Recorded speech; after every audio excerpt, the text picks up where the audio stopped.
It's Tingle and Coach. What up, Lloyd? What up, Lloyd? You can call me him. I'm Shay Dixon in the whip with them RPMs. Gotta pull up to the chat and shit out to them. Not trying to ball like Big Four, then get out the gym. Monday through Friday from 7 to 9. When you see that notification, we about to go live. Hit this track and do you dance like you Karen Lacey. Run it back and turn Matthew to the house, baby. It's Tingle and Coach. From 7 to 9, come keep with the show. It's a new era. Let's get it, let's go. From 7 to 9, it's Tingle and Coach.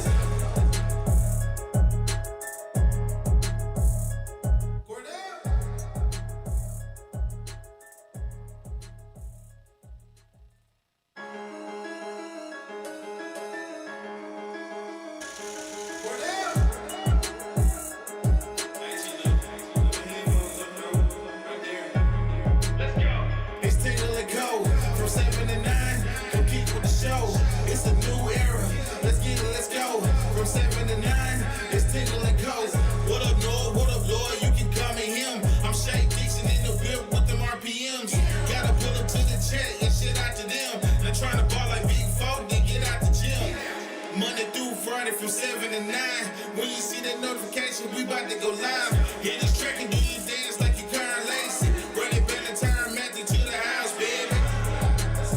It's Tingle and Coach. From 7 to 9, come keep with the show. It's a new era. Let's get it, let's go. From 7 to 9, it's Tingle and Coach.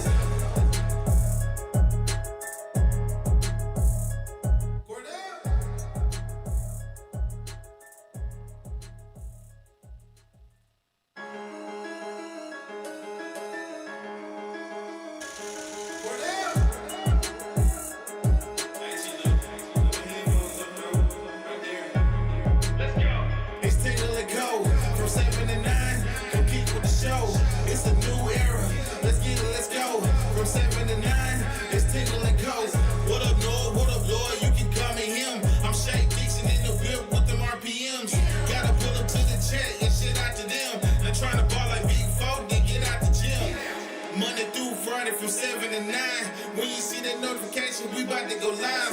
Hit this track and do you dance like you Karen Lacey. Run it back and turn Matthew to the house, baby. It's Tingle and Coach. From 7 to 9, come keep with the show. It's a new era. Let's get it, let's go. From 7 to 9, it's Tingle and Coach.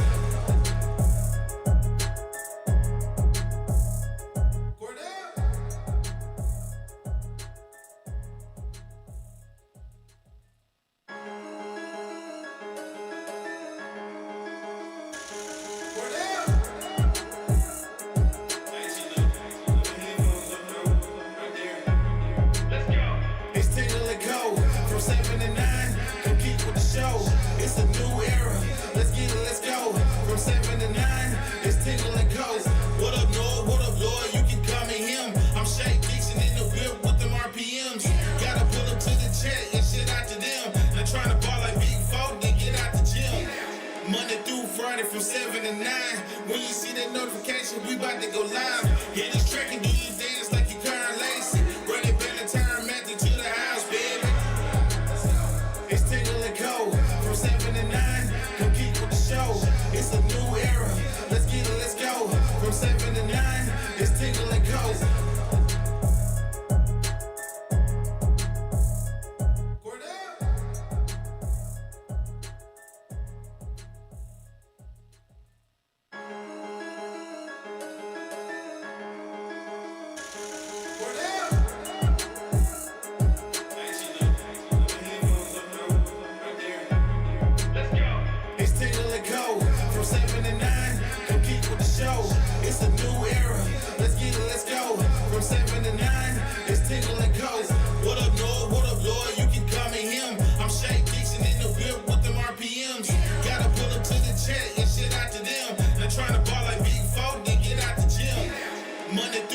From 7 to 9, when you see that notification, we about to go live. Hit this track and do you dance like you Karen Lacey. Run it back and turn Matthew to the house, baby. It's Tingle and Coach. From 7 to 9, come keep with the show. It's a new era. Let's get it, let's go. From 7 to 9, it's Tingle and Coach. Cordell.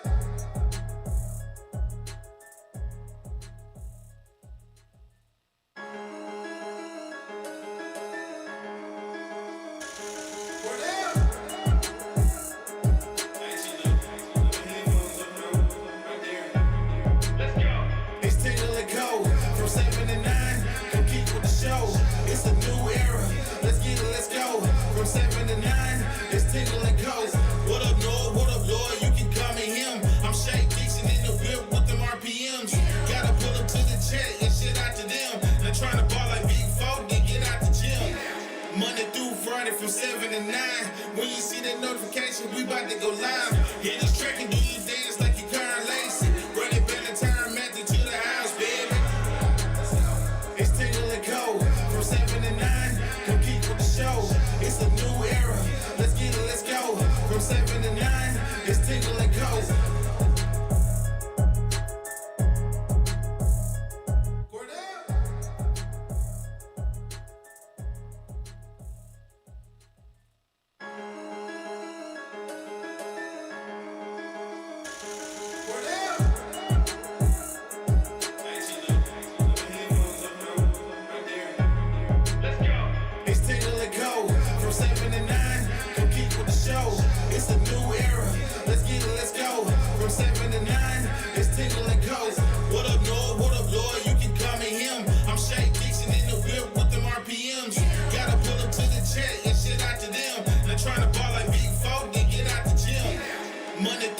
From 7 to 9, when you see that notification, we about to go live.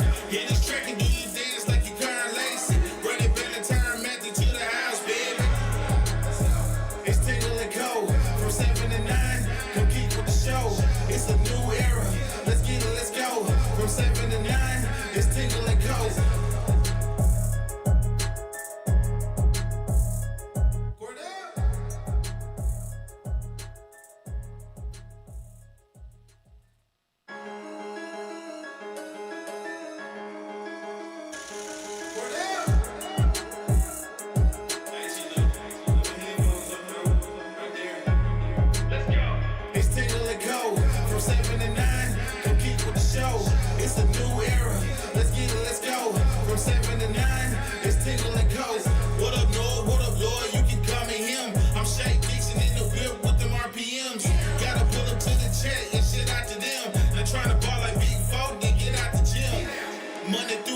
From 7 to 9, when you see that notification, we about to go live. Hit this track and do you dance like you Karen Lacey. Run it back the time method to the house, baby.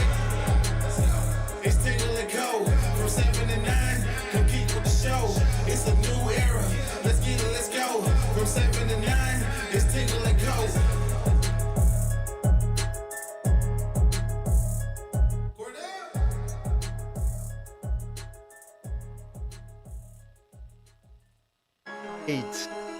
Tingle and Co. live here on Friday. No. December the 5th. Remember the 5th of November. All right, good morning and welcome in here on this Never forget. this Friday morning. We appreciate everybody in here. Good try. It's December 6th. Don't start laughing at me before I get You had no energy. All right. November the 5th. On this Friday, as the first week of Lane Kiffin's tenure as the LSU head football coach comes to a close. Today is also the final day of the early signing period. So all of those names you are sitting and waiting on, if they are going to sign early, it has to be done by today. So make sure you stay up to date on social media.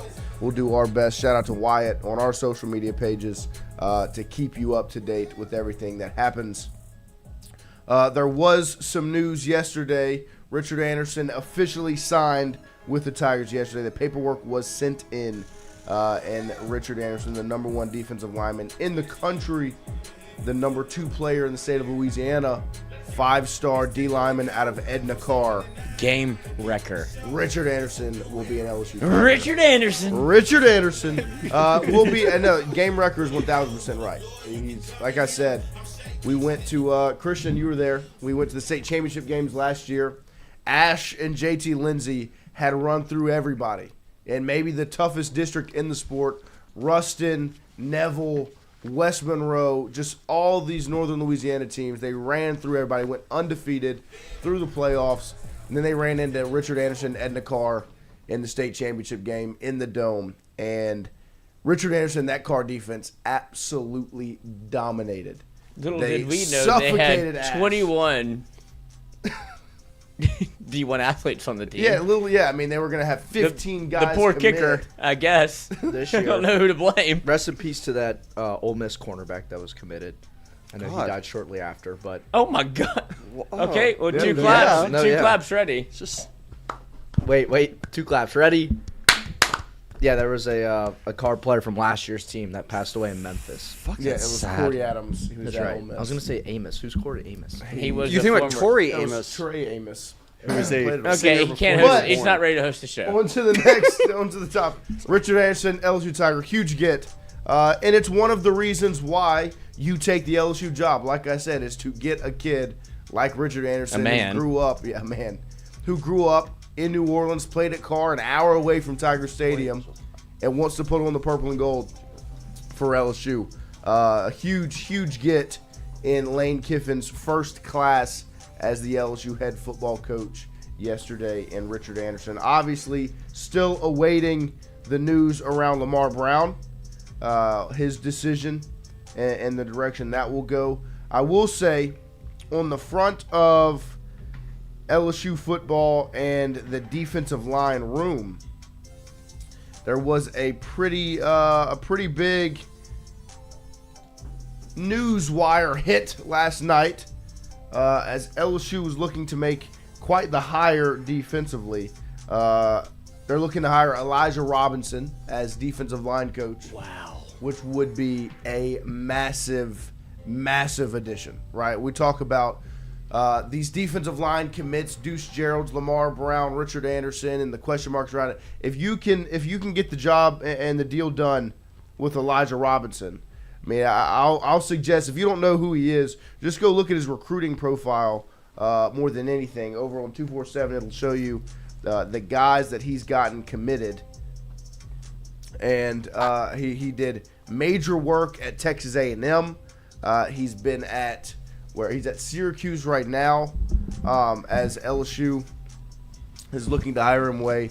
Would be a monumental hire for that defensive staff. I feel like there's some truth to it, because in Anderson's agent statement, they said, we can't wait to play under like Kiffin. We, blah, blah, blah, all this stuff.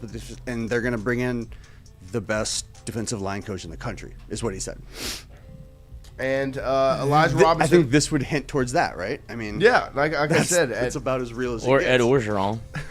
At Texas A&M, he's the guy that got Walter Nolan, DJ Hicks, LT Overton, DeMarvin Leal, Gabriel Brownlow Dindy. Those are all 5-star defensive linemen, defensive tackles that Elijah Robinson got committed. And the list goes on and on of the guys he was able to pull to Texas A&M and some of those other stops. Would be a massive get for LSU, especially with the talent that is being added into those rooms with Deuce Gerald's, Lamar Brown, Richard Anderson. If you can get the signings done, get those guys to Baton Rouge, would be huge.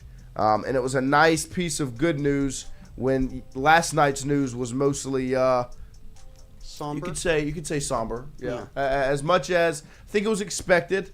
And it's obviously good for one in-state institution, but the one that we truly care about and cover, not. LSU defensive coordinator Blake Baker could be headed to Tulane. Fletcher Mackle reports that sources have indicated Blake Baker, I do it every time. I will miss saying Blaker. Blake Baker is poised to be the next head coach at Tulane. I don't think this is a surprise to anyone. I think you looked at it, and this was a job that we talked about early on in the offseason process. When speaking about Blake Baker, I always thought the two biggest threats were, if Lane brought Golding with him over from Ole Miss, that would be the first one. Once that was taken care of with Golding getting the job in Oxford, it was always going to be Tulane. Tulane was going to be the threat because you knew Sumrall was going to get a job. You knew Sumrall was going to be hired in this cycle. He gets hired in Gainesville to be the next head coach at Florida. That leaves Tulane open. And like everyone should have expected, Blake Baker interviews, crushes it, and as soon as that interview wraps up, he's the number one guy for the job.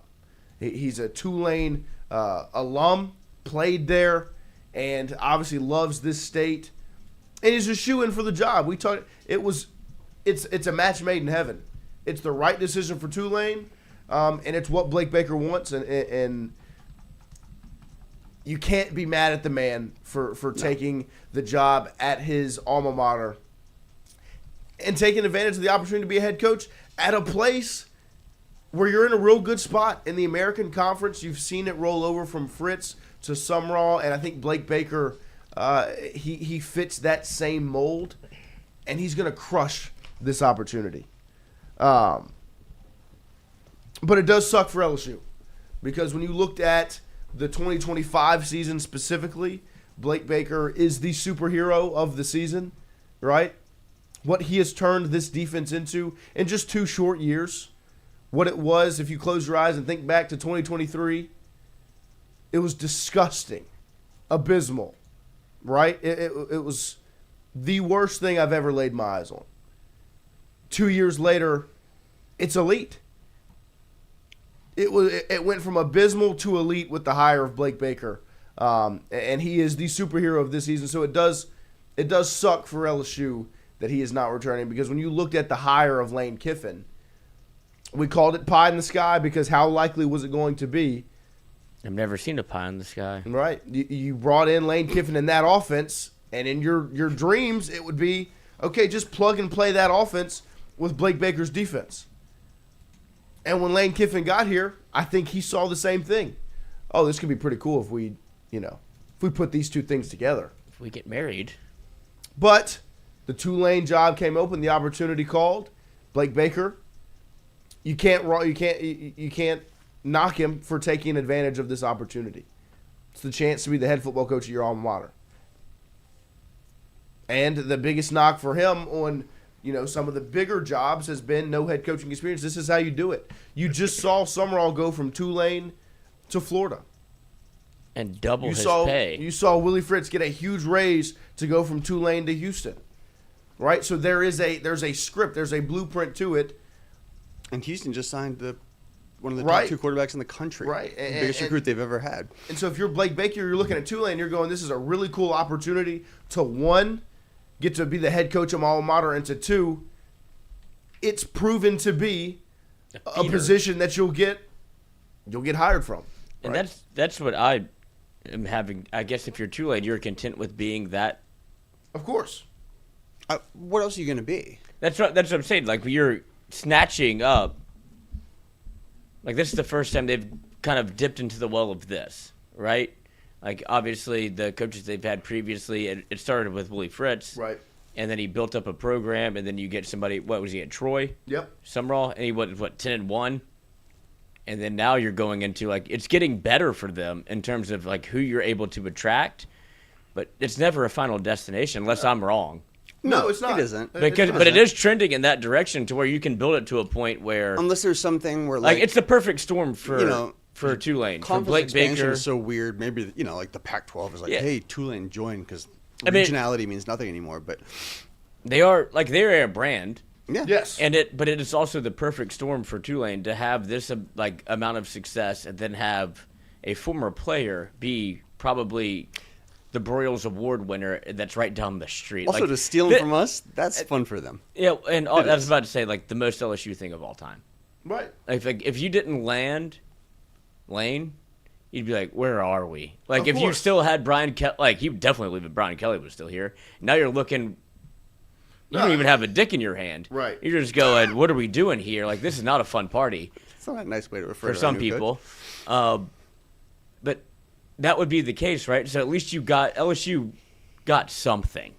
Because if it was Brian Kelly and they take Blake Baker away, we'd be going in next season expecting a losing record. In a much worse position. You are at least in a spot now where a coaching change has occurred, and you anticipated staff changes regardless, right? Like you go into a coaching change anticipating staff changes. This was one of the unique situations where a coordinator is that accepted by the new head coach, right? Like very rarely does a new head coach come in and say, I'm going to hold on to a coordinator. They bring their guys with them. That's just the way it works. That's how good Blake Baker is and how special it could have been.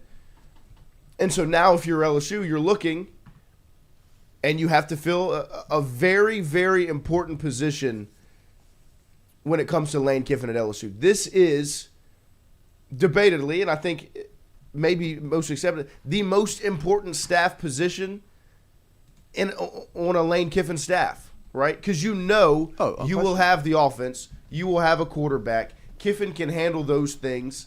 He's a play caller himself. And so an OC is important, but you know what you're going to get offensively with Lane Kiffin. You have to hit on the DC, right? And that's why it made so much sense to retain Blake Baker, because it was already there, right? And so this is a huge hire for Lane Kiffin. A huge hire. To go and hire a defensive coordinator at LSU to get this thing started, because you've seen what happens when you hire the wrong people, right? And like I said yesterday, this is much different than the Kelly situation, where Kelly came in and wiped the whole program and restarted from the bottom. Got rid of Corey Raymond to bring in Robert Steeples, who hadn't been a college coach yet, or getting rid of Blake Baker and bringing in Matt House just for Baker to come back 2 years later. This isn't the same situation, but it shows you how important it is to get these things right. And my confidence in this situation with Lane Kiffin is Lane knows the SEC, right? He's been coaching in it for, 6 years at Ole Miss. He was an offensive coordinator for years before that with the greatest coach of all time at Alabama. So he knows what it looks like. This isn't Brian Kelly coming from Massachusetts and coaching at Notre Dame, bringing his guys into the Southeastern Conference. This is a guy that's been here, that knows how it works.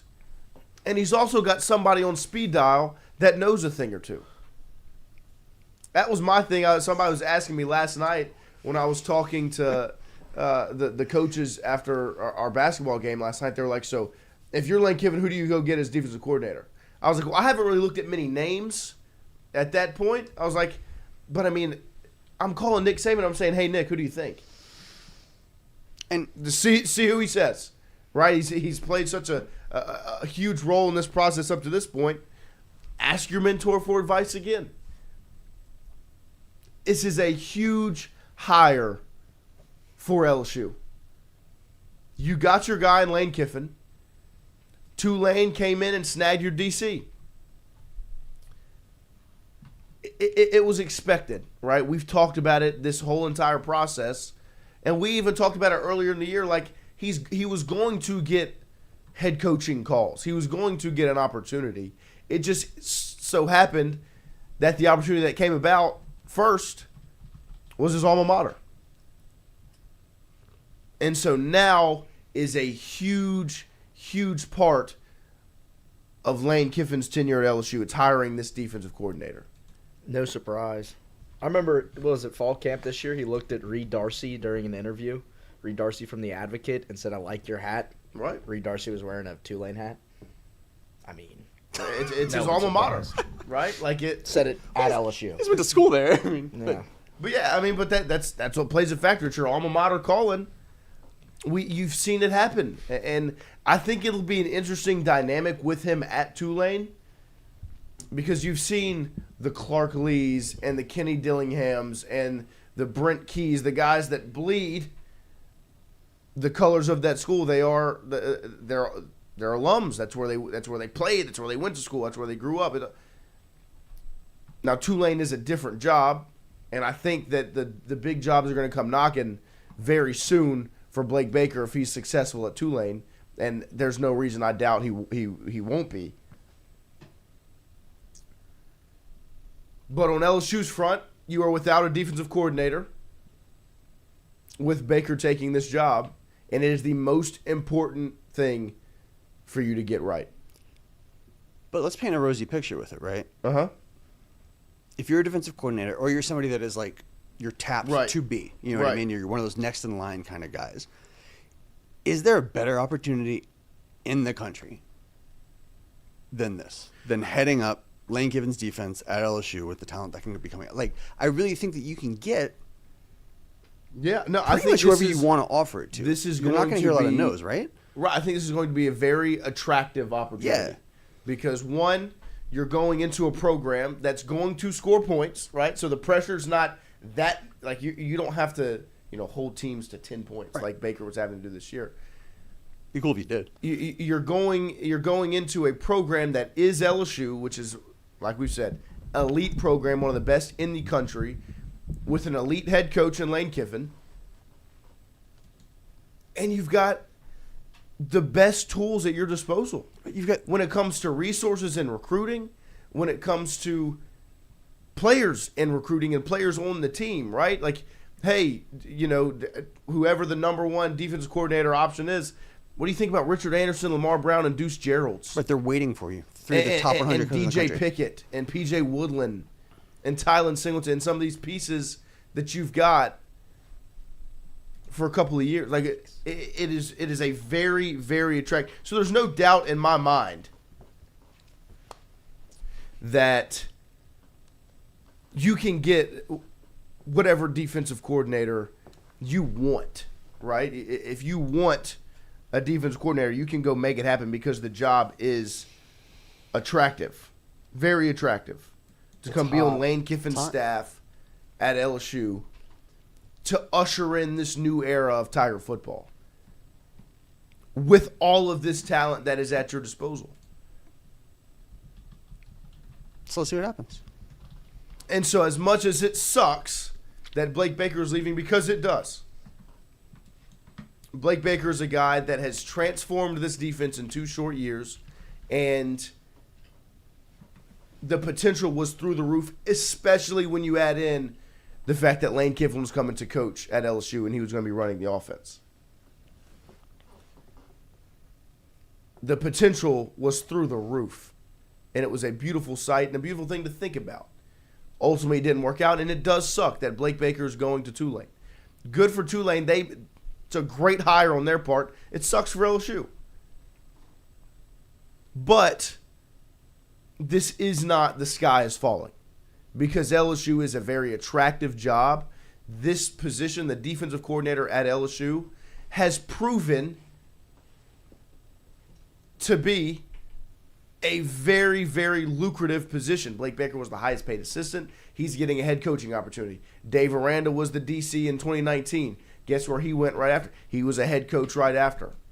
Go down the list of defensive coordinators at LSU that have gotten opportunities and pay raises and bumps and all of those things. The last 2 most prominent defensive coordinators at LSU got head coaching positions afterwards. It's an attractive job, and I think LSU will be just fine. It's just extremely important you get this hire right, because what can't happen is 2023 all over again, right? And like I said, I don't think it will, because I think Lane knows better. But it shows you how important those hires are, because you can get the talent at LSU. You just can't squander it with bad coaching hires. And I think that's why this is so important. And I trust Lane Kiffin and his ability to understand the situation and to make it go work, to get the right guy in as the defensive coordinator at LSU. Because like I said, how could it not be attractive? If you're a defensive coordinator, if you're a defensive coach, and this job comes calling, I'm going to be Lane Kiffin's defensive coordinator at LSU. Look at what Lane's last defensive coordinator, look at him, Pete Golding. He's a head coach. That was more out of necessity, I think. But still, I mean, you can spin it whatever way you can like. spin it whatever way you like. It is what happened. It is, yeah. The facts are facts. Right? And I mean, like, they had to know this was coming.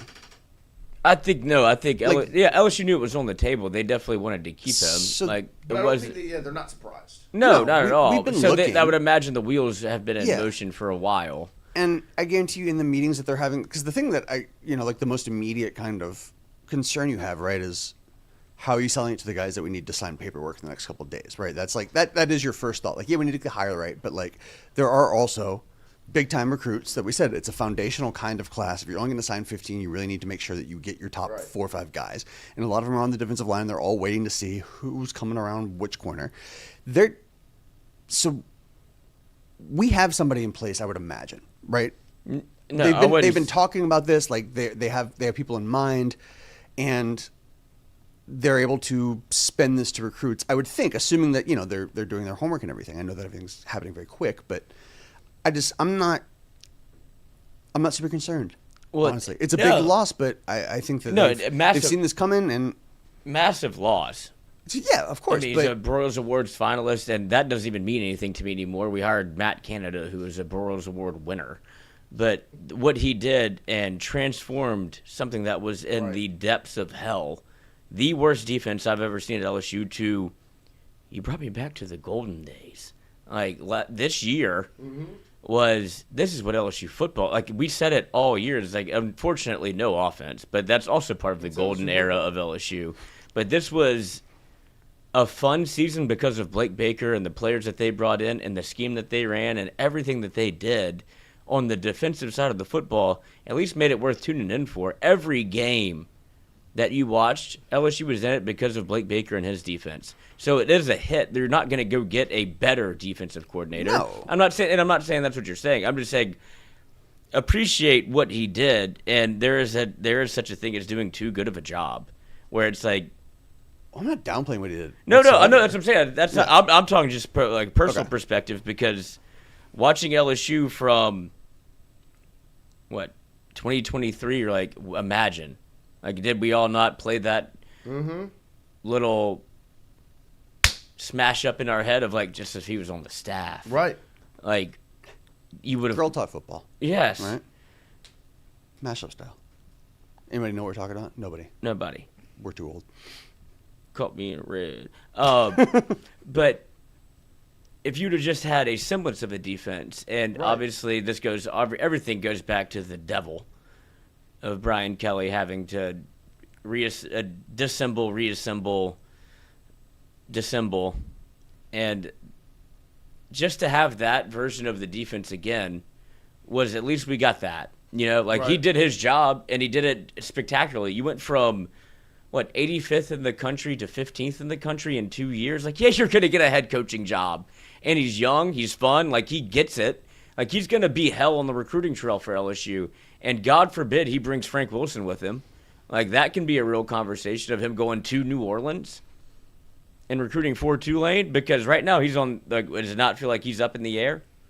With Frank? Yeah. No, he is. I think it was more likely that Blake Baker was back than Frank Wilson was back. Right. I just think if the situation is Frank doesn't want to be, an off-the-field guy, right? If he wants to be an on-the-field coach, Lane's bringing his running backs coach in. Like, I think that's what he wants to do. That's Nothing's done yet. right, but that's what he wants.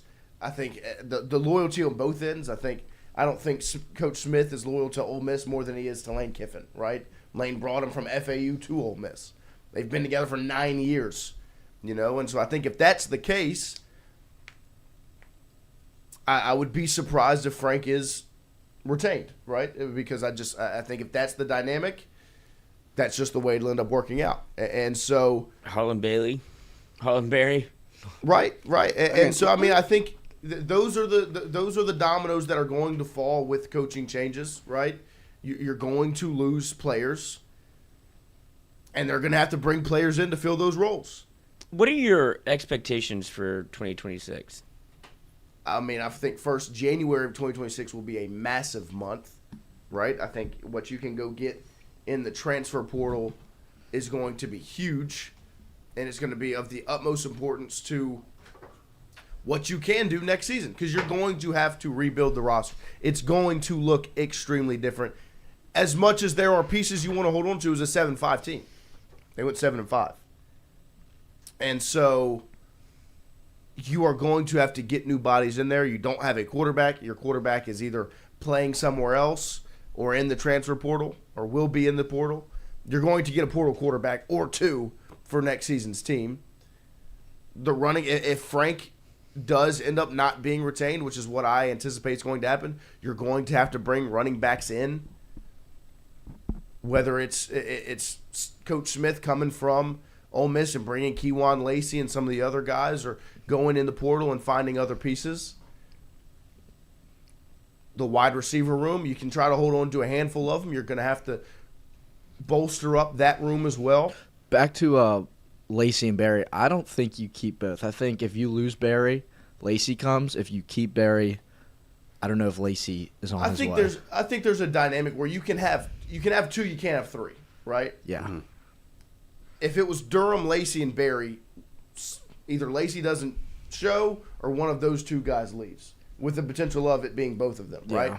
I think the situation, if Frank Wilson's not retained, doesn't matter. I think both Barry and Durham Are gone. are committed to Frank Wilson. Yeah, that I was don't their think- running backs coach. That was their lead recruiter. I would agree. That's the situation. Harlan Barry's dad and Frank Wilson went to high school together. You don't think there's any attractiveness though to I think there is. coming in and saying, "Hey, look, I know this is your guy, but this is the offense I'm running. I will utilize you better than you have been utilized." Right. They will be re-recruited. I think they hit the portal, and you work to see if you can recruit them out of it, right? Okay. And I think that's when the NIL aspect comes back into play. Of it'll also then you'll be shopping, you'll be battling. Yeah, I just don't like that. I just don't like the idea of saying that if Frank's gone, then they are gone. Like I don't know Well, if that's I- necessarily. I it's think that that's the cut and case. dry.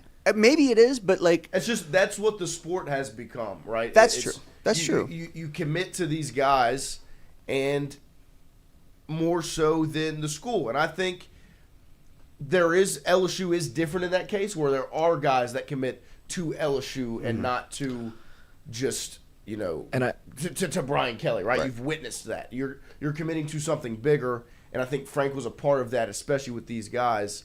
And so I do think there's a case of if you're able to hold on to Durham and Barry, and then Lacey comes in, you can keep one of them, Yeah. right? You can do a 2 running back room. I think especially, though, with the running backs room, because Frank is a running backs coach, there's even more affinity than some of the other players that No, you probably absolutely. could Right. convince. Now, Absolutely. I agree, yeah, it's not as cut and dry, but it is like Barry and Durham will probably, most likely, they're at least- 90% they're at least leave if gonna Frank leaves. really entertain the idea. Of course, the idea will be entertained. They'll maybe hit the board, but then it comes down to re-recruiting. Like you're gonna have to re-recruit the whole roster anyways, more or regardless less. of if their position coach is leaving. You're gonna have to sit down. You're gonna have to re-recruit them. You're gonna have to lay out a plan, and I think that's the attractiveness, especially on the offensive side of the ball, of bringing guys like Trey Green back. Is Lane Kiffin sitting down and being like, "Look, Yeah, if there's one guy you want to recruit, see what I can do for you, right? Yeah. Harlan Barry, I get Frank's your guy. Look at what I can do for you, right? And so I think when you look at 2026, you're going to have to rebuild this team, especially the offensive side, through the portal. You're going to need to go get offensive linemen, right? That's going to be it's quarterback first, it's offensive lineman second, what you need to go get. And then you're going to have to go find, you'll figure out the running back spot, the wide receiver spot. You hopefully you can hold on to a Trey Green and maybe fill, go get another tight end as well. That can be a bigger body, fill the role that Bauer Sharp was supposed to fill this season.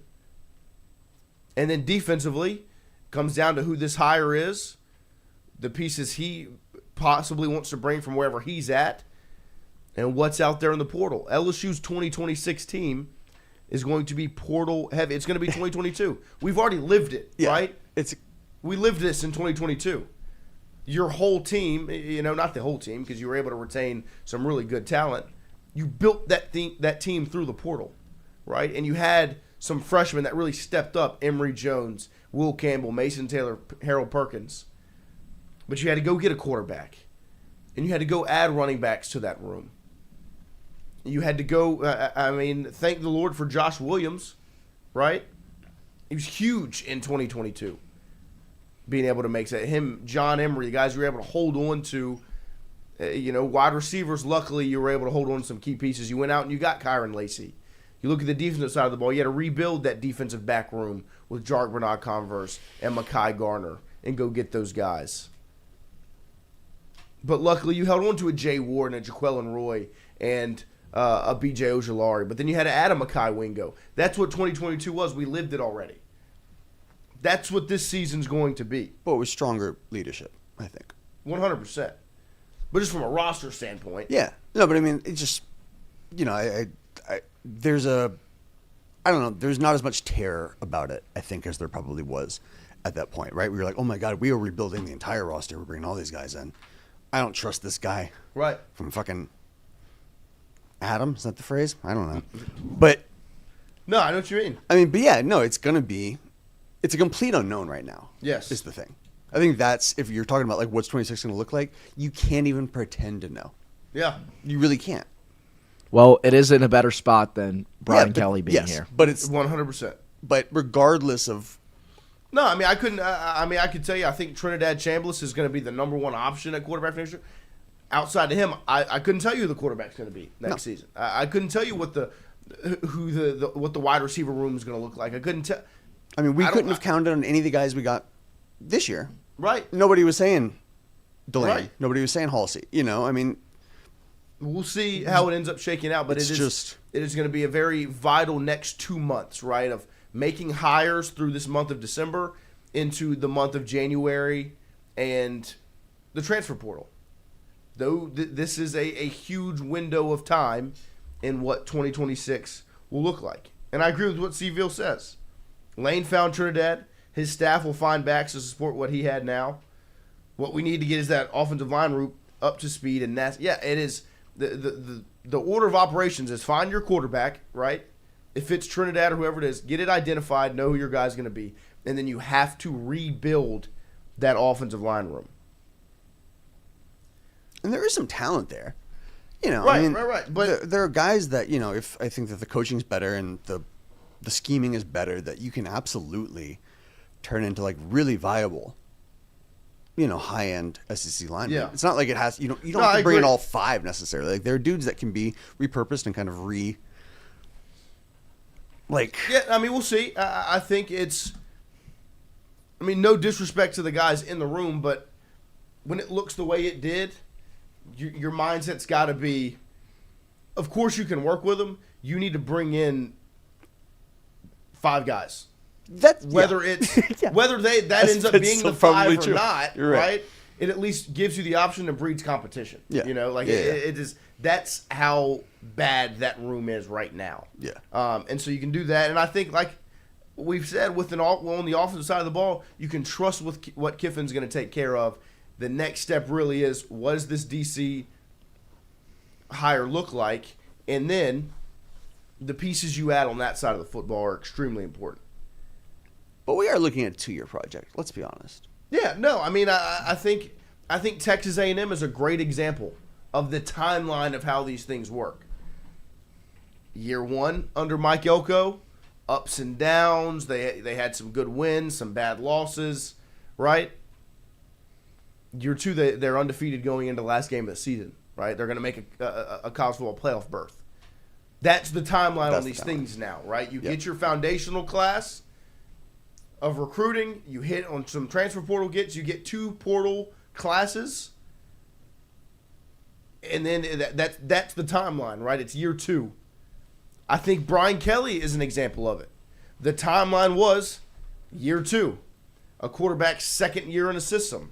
It's Marcel Reed's second year in the A&M system. It was Jaden Daniels' second year in the system. If you have a half of a defense, it's year 2. That's the same timeline, I feel. Now, there's more expectations on year 1 this go round, because I do think you can make some things happen. If you hit on some portal gets, you can make a run in year 1. But I definitely think that is the timeline.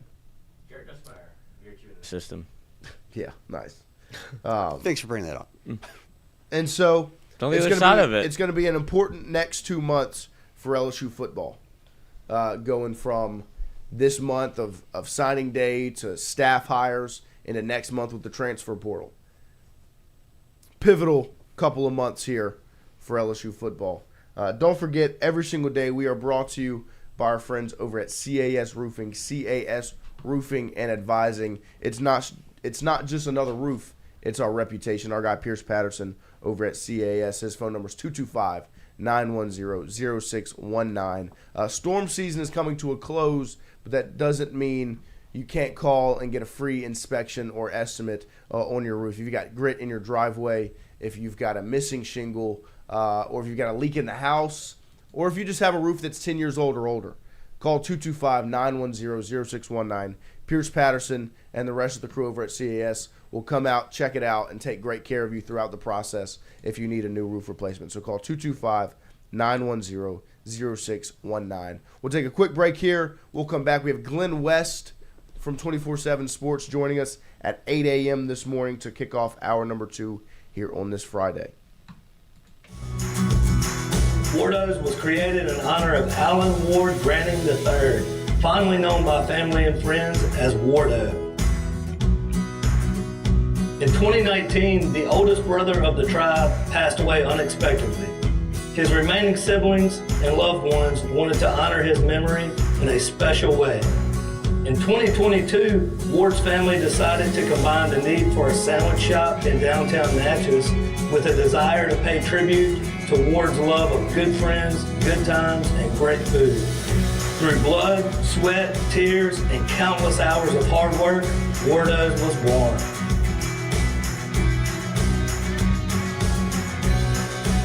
So go visit Wardo's today at 309 North Broadway Street in Natchez, where the po' boys are so good, you'll swear you're in Cajun country. Hey, Miss Lou, come visit us, Tom and Wright Granding at Go Martin on the Go Deli. Go Mart has clean restrooms, community coffee, an awesome beer cave, and a great selection of anything you may need. Located at the corner of Highland Boulevard and Highway 61 South in Natchez. Also stop by Wardo's Po' Boys at 309 North Broadway on the beautiful Natchez Bluff. Where everyone is family.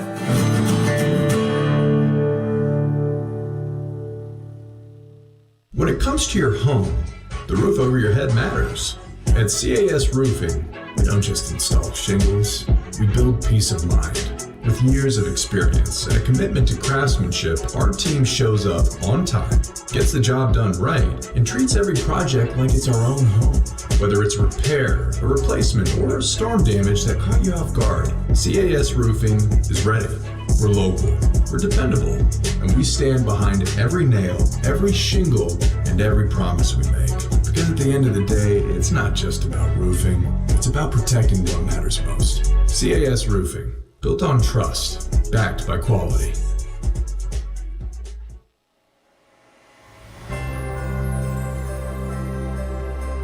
I'm Tom Branning with Go Mart and Wardo's Po' Boys in Natchez, Mississippi. On behalf of the Branning family, we invite you to run, stroll, or walk in the 4th annual Wardo's Rudolph Roll. Held on the beautiful Natchez Bluff, this holiday event keeps a 10K, 5K, and 1 mile kids run. The Rudolph Run supports the Ward Branning Memorial Scholarship, which has awarded over $20,000 to local high school seniors since 2020. Along with the race, enjoy live music, drinks, and of course, po' boys. For more information, check out Wardo's Facebook page. Hope to see y'all there.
right, welcome back here. Hour number 2 underway as we have Glen West from Go 24/7 join us very shortly to discuss the Lane Kiffin era. He's not short, no. Very tall man. The Lane Kiffin era at LSU, as it has been 1 week of Lane Kiffin leading the charge in Baton Rouge. We'll talk about staff changes, maybe some of the roster management and recruiting as well, obviously, as Glen does a great job covering it over at 24/7 Sports. Like we said, a big couple of months coming up. We will make sure to discuss last night's LSU women's basketball win after we wrap up with Glen this morning because it was an impressive win. Did not start off that way. Started off a little rocky, and then obviously the Tigers were able to pull it back and win 93-77. To run through the stats real quick before we really dive into that game after we talk to Glen. Amaya Joyner with 14 points, 5 boards. Flau'jae Johnson, 18 points on 7 of 11 shooting with 5 rebounds, 3 assists. A huge night for Flau'jae. Maybe a little bit like Coach Schwartz told us yesterday. A little bit extra to it last night for Flau'jae. Michaela Williams, 14 points, 7 assists. Allowed 14. As she does a great job handling the basketball. And really, that second half that Flau'jae and Michaela put on was very impressive. You also got 13 from Kate Koval, 13 and 4.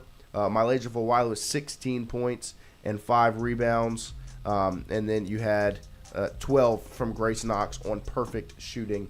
The Tigers also shot 14 of 16 from the line, a huge win. And my favorite part of the game last night was down the stretch at the end. You could hear the LSU chants in Cameron, ringing through Cameron Indoor, echoing in one of the most legendary sporting environments. You heard the LSU chants ring through, and the energy that the Tigers had to close it out and go on that run to seal the deal last night was very, very impressive. And like we've said every time, a very, very impressive basketball team that Kim Mulkey has in Baton Rouge this year. We'll make sure to dive into that more this morning. Still a handful of names that you are waiting for on signing day as the early signing period wraps up today. Obviously, Lamar Brown first.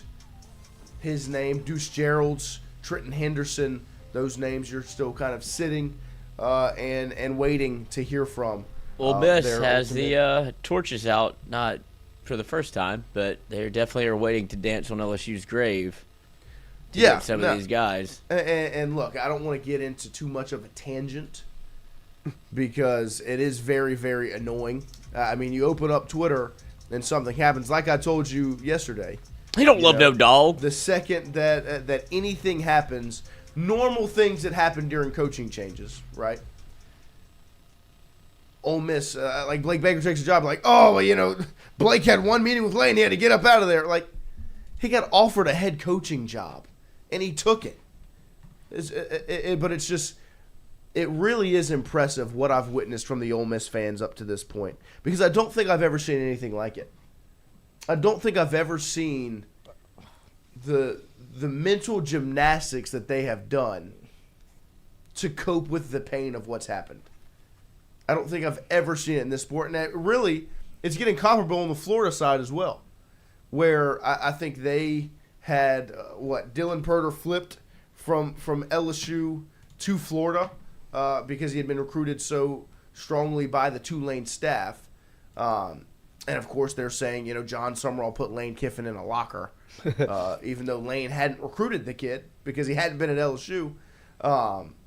And then Florida, has turned this into actually they've won this whole deal with Sumrall and his staff, and that Lane was a smokescreen, and it's honestly a blessing they didn't end up with him. Right? It's something we're going to have to get used to for the next couple of months. It is two teams, two programs coping with the fact that a man chose LSU over them. The guy that Ole Miss wanted to keep and Florida wanted to get chose LSU instead of them. And the mental gymnastics on social media has been unbelievable. And Ole Miss, Florida not so much, but Ole Miss's fans are very good on Twitter. They're creative. Well, you're in the they're clever. burner-verse. No, but they're better than Florida though. Florida is just like Well, Florida had an insufferable all-time coach. run. What with the it'll be announced on Sunday. Look at your phone Sunday. Well, that Ole Miss's burnerverse capitalized on that, not Florida's. Right. And look, I think it has become an unbelievable place to get on Twitter during any time anything happens for LSU. I didn't know that was going to happen. Poli-sci. There's no Eiffel Tower, Baton Rouge. Yep. There's not one in Florida. There's one in Vegas. Though. There's one in Paris. There are two. Hurrah. Jonathan brings a mini one around sometimes with his iPad. That's Big Ben. Big Ben. Oh, I thought he brought around an Eiffel Tower. Little Big Ben. Little Big Ben. Can you text Glen? I'm gonna bring Send around him the Eiffel link. Tower if we're not careful. But like I said, it is very difficult to go on this Uh-huh. app and not get set off because it's just it goes to show that. I mean, I think Lane said it best. He's like, they don't do this unless Right. they miss you. We're in there. We're bothering them. Did Oklahoma You know? State go nuts whenever But I'll say LSU? this, Exactly. and Brandon Hollingsworth says in the chat, it was the same way with BK, except they ended up being right. Right. Well, And I think the biggest difference that you see, One can coach. well, yeah, I mean, there's a more proven track record, but also Lane's assistants want to come with him, right? That was what really should have set off alarms.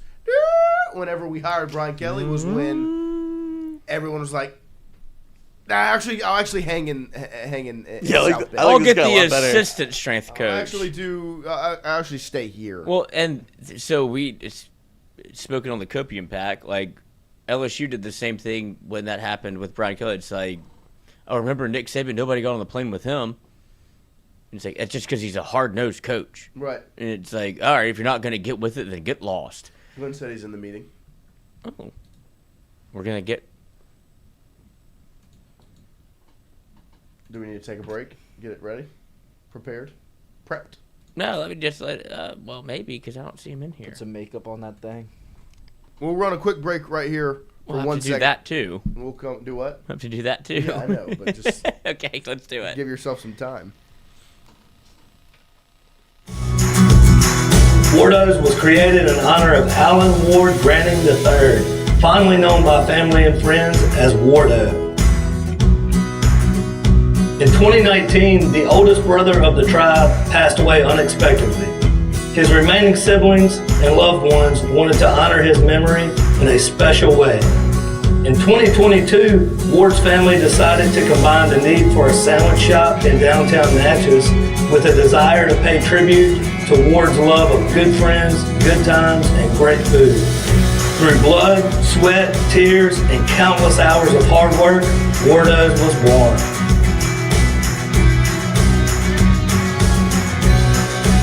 So go visit Wardo's today at 309 North Broadway Street in Natchez, where the po' boys are so good, you'll swear you're in Cajun country.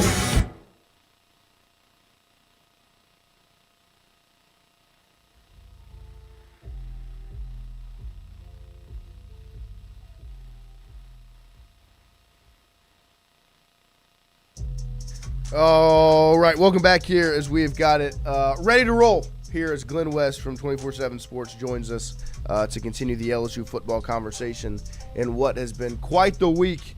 Glen, we appreciate you making some time for us. Good morning. Hey guys, good morning. How are you? Oh, we're doing good. How's the last week of your life been? Been a pretty hectic time?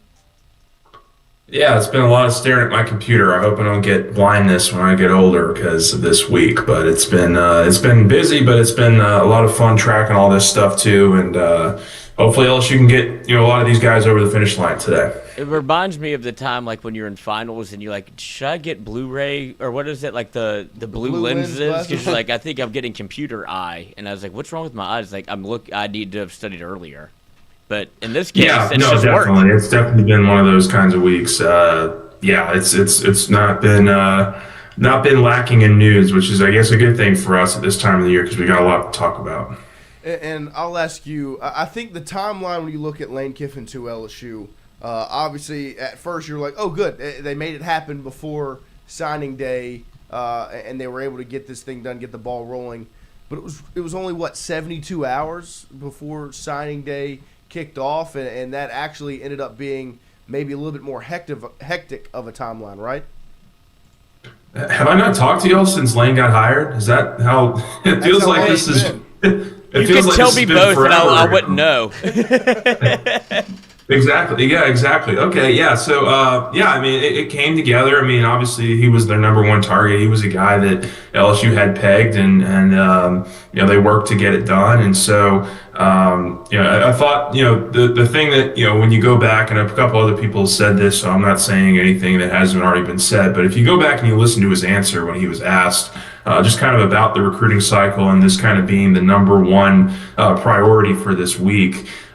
He spoke about, them wanting to take players, but not just taking players to take players. They want players that are going to be able to fit their system, fit their scheme. And I think that's why you saw a lot of the decommitments on, early in the week, on signing day eve, you saw a couple guys jump ship, and then you saw them bring in 4 offensive players from, one from Oklahoma and Braden Allen, and then the 3 from Ole Miss that they got as well from that recruiting class. So they're building this the way that they want to here. Him and Billy Glasscock, I think, have done a really nice job. The new GM, Billy Glasscock, has done a really nice job of just laying out the game plan for this week. And I think a part of that has been talking with some of these recruits that have been maybe a little bit more on the fence defensively, but they've done a really, really nice job of getting some of these offensive guys on board and making some real strong pushes at other guys that are part of other classes. And the 2 names that obviously are looked at the most in this recruiting cycle, Lamar Brown and Richard Anderson. They've got Anderson across the finish line, still waiting on Lamar Brown. How important are those 2 recruits to the beginning of this of the Lane Kiffin era at LSU, and where does it currently stand looking at today with Lamar Brown? Obviously, they're huge. I mean, I think from Richard Anderson's perspective, he's your playmaking defensive tackle that I think is going to be able to come in and immediately compete for playing time. We've got him as the number 12 overall player in the country after our latest rankings update. So to get him signed on Thursday was really, really important. He's somebody that I think you can build a front line around. And in terms of Lamar Brown, I still get the feeling here that LSU feels confident that he's going to sign today. I know that there's been a lot out there about him just not knowing and not really feeling all that comfortable yet with what this defensive staff's going to look like. And I think that's a very fair thing for him as, the number 1 player in Louisiana, top 4 player in the country. You want to know who's going to coach you in your first year or 2 in the program. And so I think LSU has had some really meaningful conversations with him and his representation over the last 24, 48 hours. I would expect him to sign at some point today. But it's recruiting, and it's a weird business that could change by the hour. So we're staying on top of it and keeping our toes close to the fire on this one. And then obviously, like you said, when talking about the recruiting of those defensive guys, some of the question marks that rose around it were the defensive coordinator, who was going to be that coach on that side of the ball. Obviously, Blake Baker's name yesterday, it really got hot that he was going to be taking the Tulane job, and that would leave LSU without a defensive coordinator moving forward. What are your thoughts on the direction LSU could head defensive coordinator-wise after Blake Baker? Yeah, look, I think it's also important to note that, nothing's been officially agreed to yet. There hasn't been any announcement from Tulane, hadn't been any announcement from Baker. I think as of a couple days ago, there were a lot of strong feelings that Baker would be staying in Baton Rouge. Obviously, that has shifted now towards him taking the Tulane job, and you have mixed feelings on that, right? You want him to be able to move on and have a great head coaching career and a great start at a program that has shown that it can produce really great coaches and get them to the Power 4 level. But you also would love to have him back as your defensive coordinator next year as well. So I get why there's some conflicting feelings there. But I think from an LSU defensive coordinator perspective, you're going to see this process really ramp up here, especially if Baker decides to go to Tulane. There's been a lot of names thrown out there. We've been working on kind of our own hot board on guys that, could make a lot of sense. And, just one name that I had picked up on just out of doing some research is Corey Batoon. He's coincidentally the Missouri defensive coordinator right now. So, but Batoon worked with Lane Kiffin at FAU in the 2017 season, and has since been the defensive coordinator at Missouri since Blake Baker left to go to LSU. He's been there the last 2 years, and they produced top 10 level defenses at Missouri the last couple of years from a total defense and scoring defense perspective. So maybe that's a call that Lane Kiffin makes. I know that early on in the process, if Baker was to go, DJ Durkin was a name that was thrown around. I think Durkin is going to stay at Auburn. It sounds like that's what's going to happen. I think that they, at least announced something was going to be in the works. I don't know if it's officially been signed or a contract has been signed yet over at Auburn for him to remain the defensive coordinator. But there are several directions LSU can go here. They could promote, from within. Chris Kiffin's coming over from Ole Miss with Lane, so he could be an option. He's got a little bit of coordinator experience. Actually, he and Batoon were kind of co-defensive coordinators back in 2017 for that FAU season. So he could be an option. There are a lot of ways LSU can handle this, but I do think step one is just doing all you can to keep Baker here. And if he still decides to go, then you kind of move on and make that decision to go hire somebody else. And I guess some of the reports being that there is, if Baker leaves, it's going to be a lot of his staff going with him. Don't call me crazy, but call me crazy. There's obviously Elijah Robinson for the defensive line. If not that, there is one tan man out there that maybe has worked with Lane Kiffin before. People want to know if that's even a realistic possibility, so I'm just passing it to you. Like, you take it in the post and put it in or pass it back. Yeah, I'm on board with it, man. Like, I think See, everybody's convinced. Fun, Yeah. That'd be a really fun, addition to the staff, and I think those two are very close. Going back to their early days at USC together, they worked together very closely there, and look, I think that would make some sense. I'm not saying it's going to happen. Like, I think a couple weeks ago, our guy over at CBS Sports, Matt Zenitz, reported that LSU would be on board with Lane Kiffin potentially bringing Ed Orgeron back into the fold at LSU. I think Coach O has certainly publicly expressed his desire to get back into coaching and would be open to the possibility of returning to LSU at that position. But, it does seem like LSU is kind of deep into the woods here with Elijah Robinson. Like, I think that is kind of your home run, massive, grand slam kind of hire there at that position, because honestly, there aren't many guys who have recruited that position better than Elijah Robinson here over the last 6-7 years. I walked into it, man. I walked into it myself. I saw that on here, and I just didn't. It's not your fault. Didn't catch it on. Didn't catch myself there. But no, he's done a really nice job at A&M, and he's recruited a ton of 5 stars, a ton of top 50 players. LT Overton's going to be a high draft pick from Alabama. He actually started his career at Texas A&M under Elijah Robinson. Walter Nolan, of course, was recruited by Elijah Robinson and developed over there before going to Ole Miss. So there's a long track record there of Elijah Robinson having a ton of success as a defensive line coach. And if LSU's able to get that one over the finish line, I think that is your A+ hire for that position group. It should make guys like Lamar Brown, like Richard Anderson, like Deuce Geralds and Trenton Henderson very, very eager to get here to work with a guy like that. I agree 100%. I'll ask you about some more staff stuff. Austin Thomas obviously has been a conversation since before Kiffin was hired about the dynamics between them and if he would be retained or not. And obviously that was put out the other day that he obviously won't be the general manager with Billy Glasscock coming over. What is the likelihood of Austin Thomas finding another position, maybe in administration, or is this kind of the book closed and turning the page on LSU's front?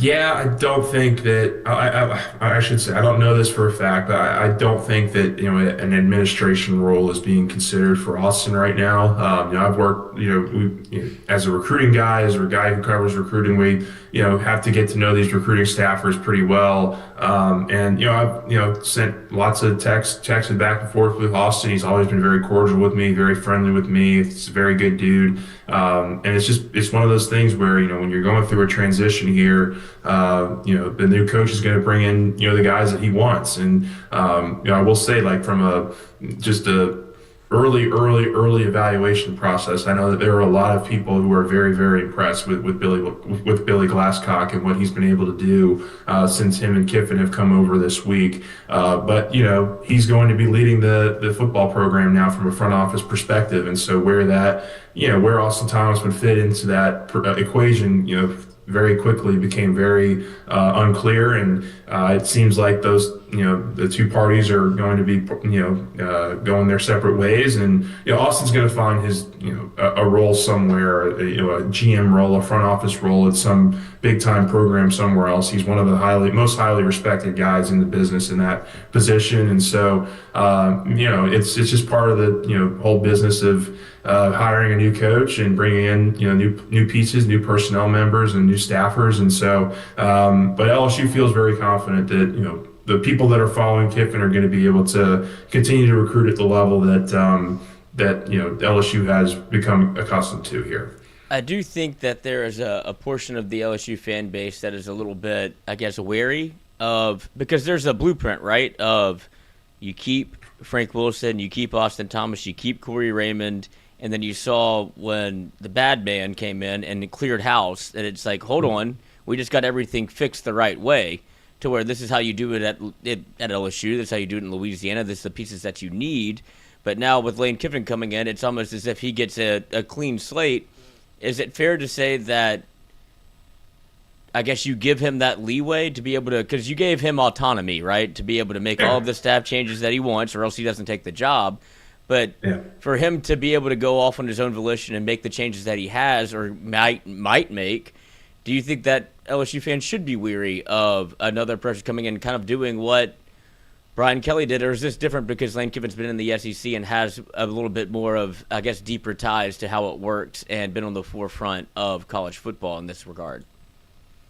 Yeah, I think, you bring Lane Kiffin in here, you pay him $14 million a year, you're going to let him do what he wants to do from a football, staff perspective. Like, he's going to have the last call and all this stuff. And I thought one of the other interesting questions that he was asked was, kind of what stood out to him throughout the courtship process from LSU and having conversations with Verge Osbury. And he essentially said that Verge told him that, look, I'm going to let you coach. I'm going to get out of your way. I'm going to let you fill this thing out the way that you think you need to. And look, that is the risk that LSU is taking here, though, right? I mean, like, he's somebody that I think has to understand coming in here that how important Louisiana recruiting is to this program and to its long-term success. It's why I think it's such an attractive job, is because of the talent that this state continues to punch out year in and year out. So look, I think there's an understanding there that they're going to have to retain some of these pieces. I would expect Corey Raymond, for example, to be back with LSU staff. Like, I think Havon Finney, the cornerback, doesn't sign a couple days ago.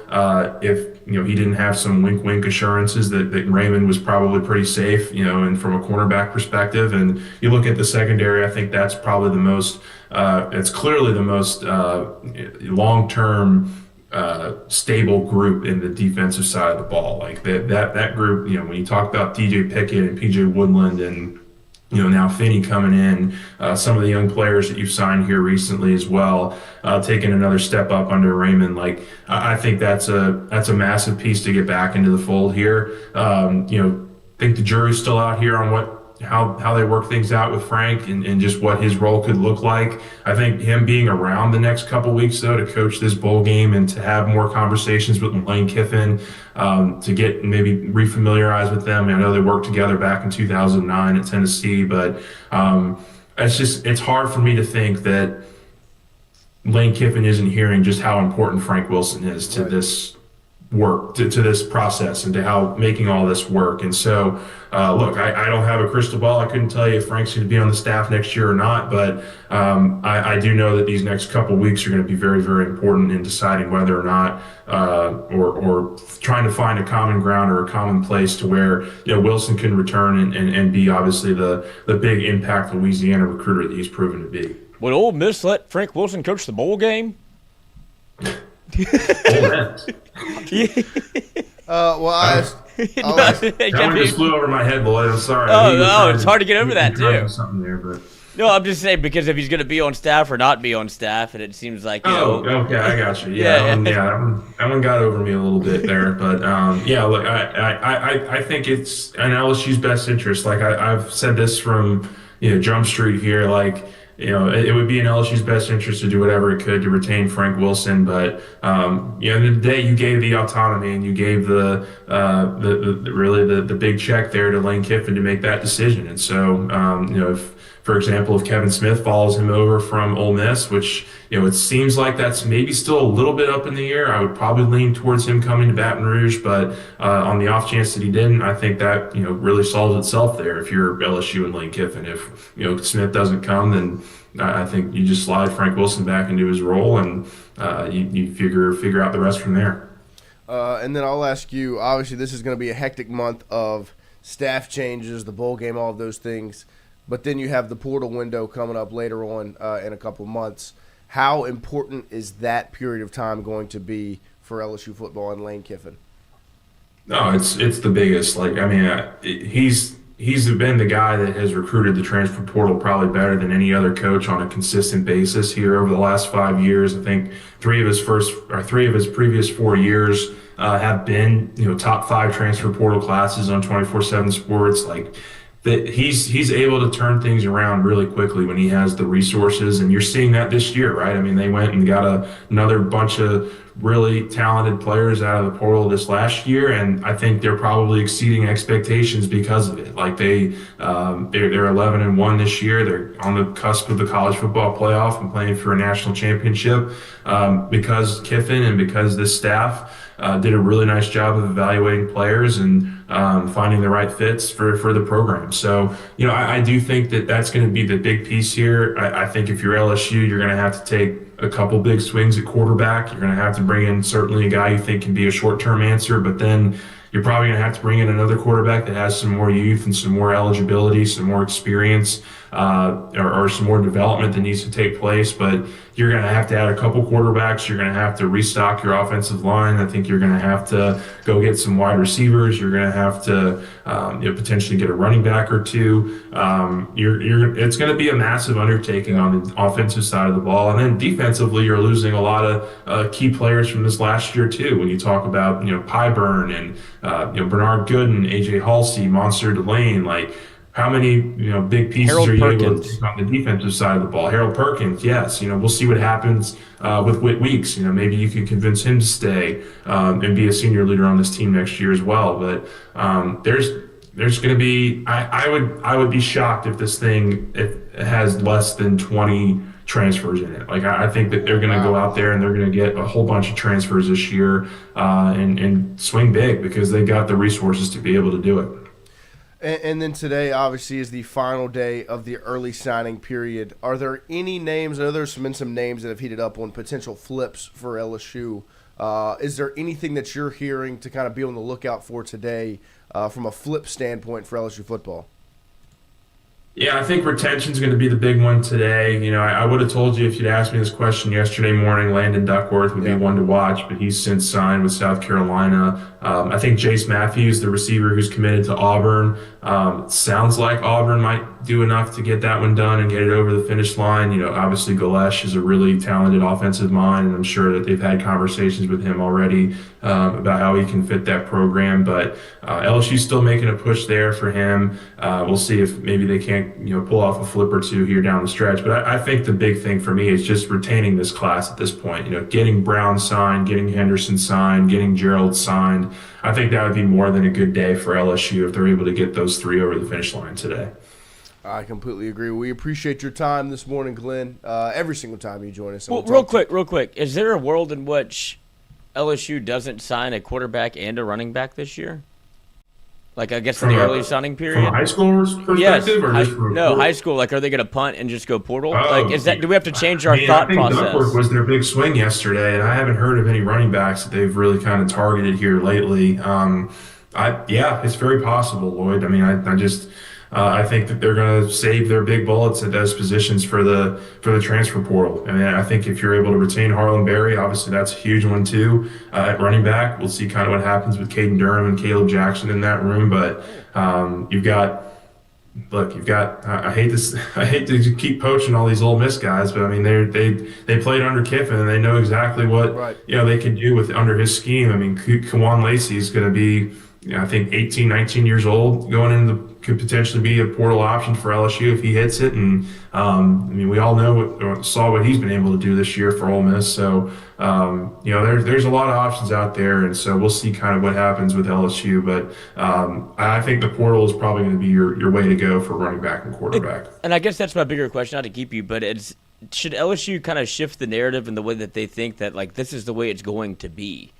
Like, they are. They already are. Yeah, okay, for sure. Like, I mean, they look. I think the Louisiana recruiting will allow them to continue to recruit top 10 level classes, and I think if LSU has the right people, they should be able to help continue to retain most of those players. But there's no doubt that Lane Kiffin's bag is in the transfer portal. Like, I mean, that's where he has made a lot of his success here over the last 4 or 5 years at Ole Miss, because he understands that. Instead of maybe taking a chance on a high school kid who's maybe really talented and really athletic, why not go get somebody that's already been in college for 1 or 2 years and is shown to be able to do that at a very high level already? That's the question that I think he's asking himself, and he very, very much believes that his system and his chemistry that he has with those players, and they're able to build over that year or two period, is enough to be able to compete year in and year out for these college football playoff spots. So I absolutely think that the college football or the transfer portal is going to be a huge emphasis for LSU this year and going forward. Well, Glenn, we appreciate you, and we'll definitely catch up again soon. All right, thanks, guys. Thank you. Make sure you go check out Glenn West's work over at 24/7 Sports. Follow him on Twitter, as he keeps you up to date on everything around LSU over there. He does a great job, and we appreciate him making some time for us. And the reason I asked the question is it feels like the narrative's changed. We've always been a school, or LSU has always been a school that goes recruiting is the modus operandi, right? Like that was LSU's first year in the portal, and now people are looking back on it and go, when Austin Thomas wasn't going to be a part of the staff, now it might move up to a higher level of the staff. But people are quick to shit on people, right? Like, it's very, like, the narrative changes very quickly on Twitter of these people that are like, oh, good, glad, or whatever. Oh, look at the glad. Like, Austin Thomas did the job he was asked to do. Go get the players that they, like, when you don't do your due justice in the portal, and you just say, here's the amount of money, go get the number one ranked players in the portal, not fit, just who's the best players out there, go get them. That's what Brian Kelly tasked him to do, and that's what he did. With that said, it does feel like that was our version of, like, putting your toe in the water of, okay, this is how you do it in the portal, this is what we're going to do. Lane Kiffin has always done it that way, and I think LSU is so used to the recruiting aspect of all of this to where you would be USC and sign 30 people. Right? Like, you want to get everybody in the state. You want to put a fence around it. I don't think Lane Kiffin operates that way. So I think you might have to shift your focus as to what's important, maybe. Is that fair to say? I think Glenn kind of laid it out perfectly, because I think he will always be a portal. Kiffin's a portal guy. He's going to build through the portal. It's the NFL in him. What has changed from going from Ole Miss to LSU is, one, the resources, and two, while you do that, you swing on 15 guys, and with 10 of them being from Louisiana, and you get a Lamar Brown and a Richard Anderson and an Aiden Hall and a Jabari Mack, and you go get treat that like the portal too. Right, you go get those guys to where you're going, you're bringing in 30 guys, but it's 15 portal kids, it's 15 high school guys. That's what we talked about yesterday. Right, it's 20 portal guys, 50, like where you can still foster that development with those freshman pieces, but you're playing, especially this offseason, more so than the ones Well, coming that's what I'm up. saying. I wonder if this is going to be. I do think it is going to continue to be. This is the script, right? Like our team is going to be built through the portal, and I think Kiffin understands it in a better way because when I look at his team in 24, that was kind of let's throw as much money as we can at these guys in the portal, get the best pieces possible. They weren't able to get the job done, but in 2025, they kind of pick and chose, and they got some guys that fit their scheme better. More so in defense than offense. Right, and I think that will be kind of the script moving forward. So it will be interesting to see because I just think it's a change. It's a wholesale change. Well, because I was watching Cody Campbell, the big old tycoon from Texas Tech that has funded their roster, right? He's a $5 billionaire, and he's the reason that they're actually successful. Like, he's sitting on one of the largest oil well in America, if not the world, and that's how he's able to fund Texas Tech. But he's starting to now he's kowtowing, which is against his best interest, as he said, which I don't trust people when they talk like that. Like, this doesn't help me. Right. And he's like, well, there's something in it for you. Like, you wouldn't just do this out of the goodness of your heart whenever it hurts Texas Tech. Like, there's a reason you're doing this. He's pushing back against the Sports Broadcasting Act of 1961. Like, I wrote a whole thesis on this. Oh, nice. But he's pushing back against it because that's like the Board of Regents. That's when Notre Dame got their first contract, and that's how this whole thing became broadcasting rights and all of this. And he's pushing back against it to make it, how do we get the current system, which is broken, right? Whoever has the most money is going to win. That's what he's doing. Right. And if that does pass, then it's going to Congress in Washington. And the one thing I did like was, like, I don't want to get the government involved, but this is fundamentally broken because he played at Texas Tech, but it's also sports as a whole, college athletics as a whole will take a hit. There will be no more women's athletics if this is the way that it goes. Title IX has gone out the window, which if you don't make money, what are we doing? It becomes a profit game. Right, and so now it's pay for play at the highest level, which becomes a professional sport, and he wants to keep some fabric of integrity of college sports. And so I'm just wondering, if that happens, then should you be all in on the portal? Do you pivot back to recruiting then? That's a hard question to answer for you. Yeah, no, it is. I mean, but that's where my confidence sits with Lane is. Great question. He can maneuver. You know what I mean? Like That's right. Right. Right. That's why you get it. He shifted when the sport changed.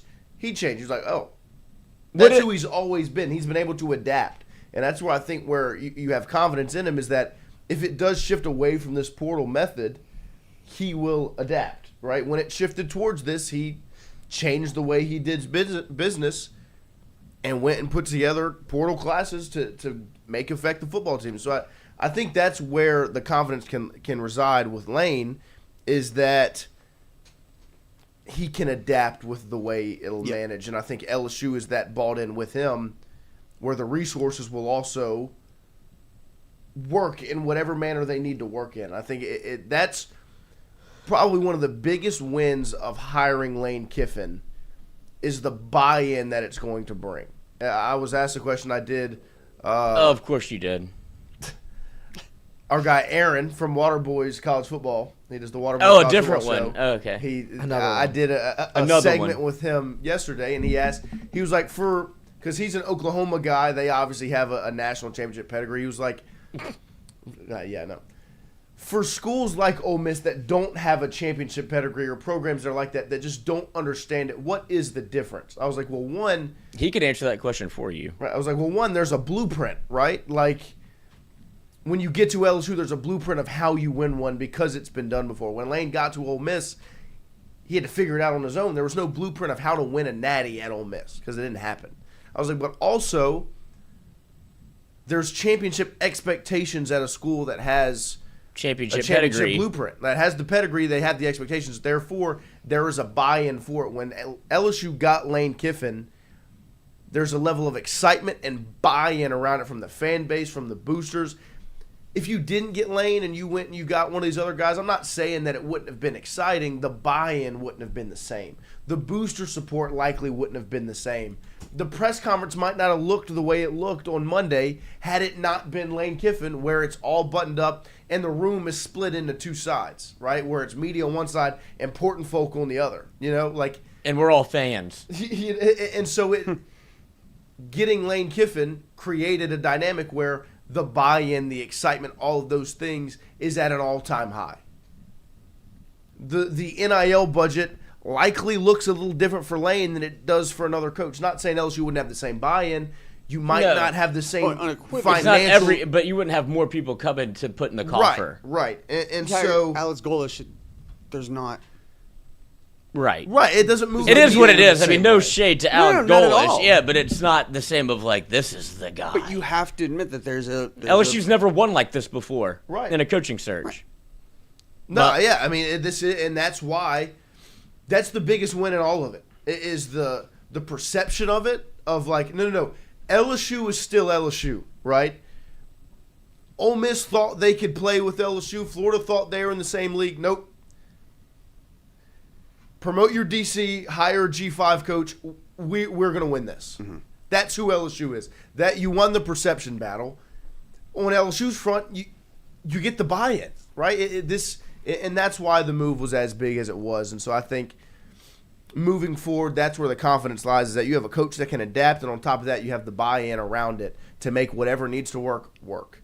And so it obviously comes down to wins and losses, but just from an upfront standpoint, that's where it resides, and it's huge for LSU. And I'll play devil's advocate here. This is not what I think. This is just a topic for the room, right? Couple beers in, we're all thinking, and what if LSU is making the wrong pivot at the wrong time every single time? You go and get Brian Kelly because you think it's all about recruiting. He thought it was all about recruiting.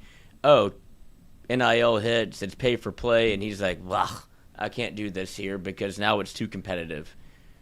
You go and get Lane Kiffin because it's all about pay for play. You got the mastermind behind the transfer portal. All of that comes to a kibosh.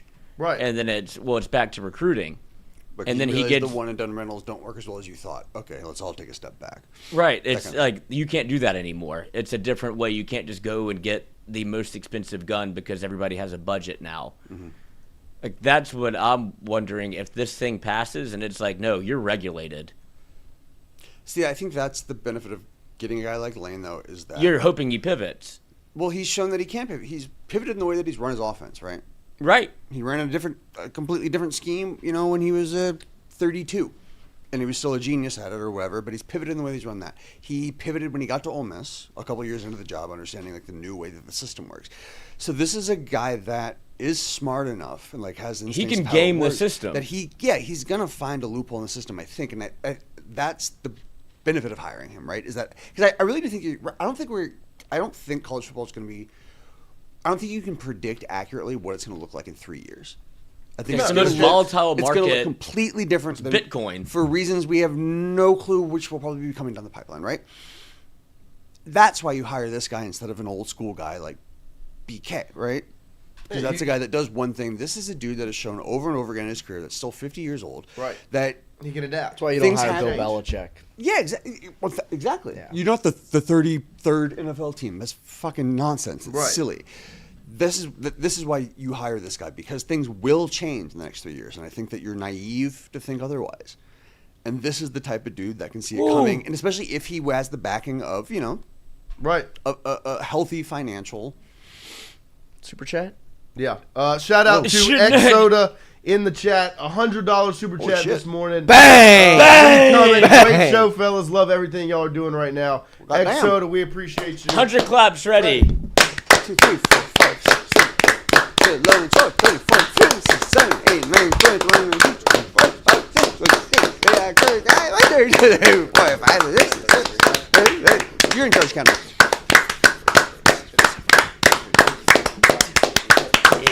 61, 62, 63, 64, 65, 66, 67, 68, 69, 70, 71, 72, 73, 74, 75, 76, 77, 78, 79, 80, 81, 82, 83, 84, 85, 86, 87, 88, 89, 90, 91, 94, 95, 96, 97, 98, 100. There we go. Shout out X Soda. We appreciate you. Any requests? Anything you want us to do? I'll do it. Oh, God. I'll do anything. You already got the money. Now I'll do it. What the fuck? That's bad business, my man.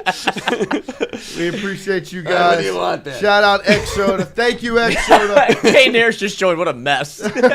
We coming. Great show, fellas. Love everything y'all are doing right now. We appreciate you. I do want to say thank you to everybody in the chat and that is watching. It has been an exciting last week. The numbers have been awesome. The support's been great. We really do appreciate you guys. Continue to support us as we get this ball rolling. It has been a very, very exciting week, and it's been fun to cover it. I mean, we could get a number 100 ex-Soda jersey. We could. Toss me that jersey right there. I know. Do we have to buy another BK jersey now? No, we need to eat. We get breakfast today. Yeah, we're going to get breakfast today. We're going to feed the fellas.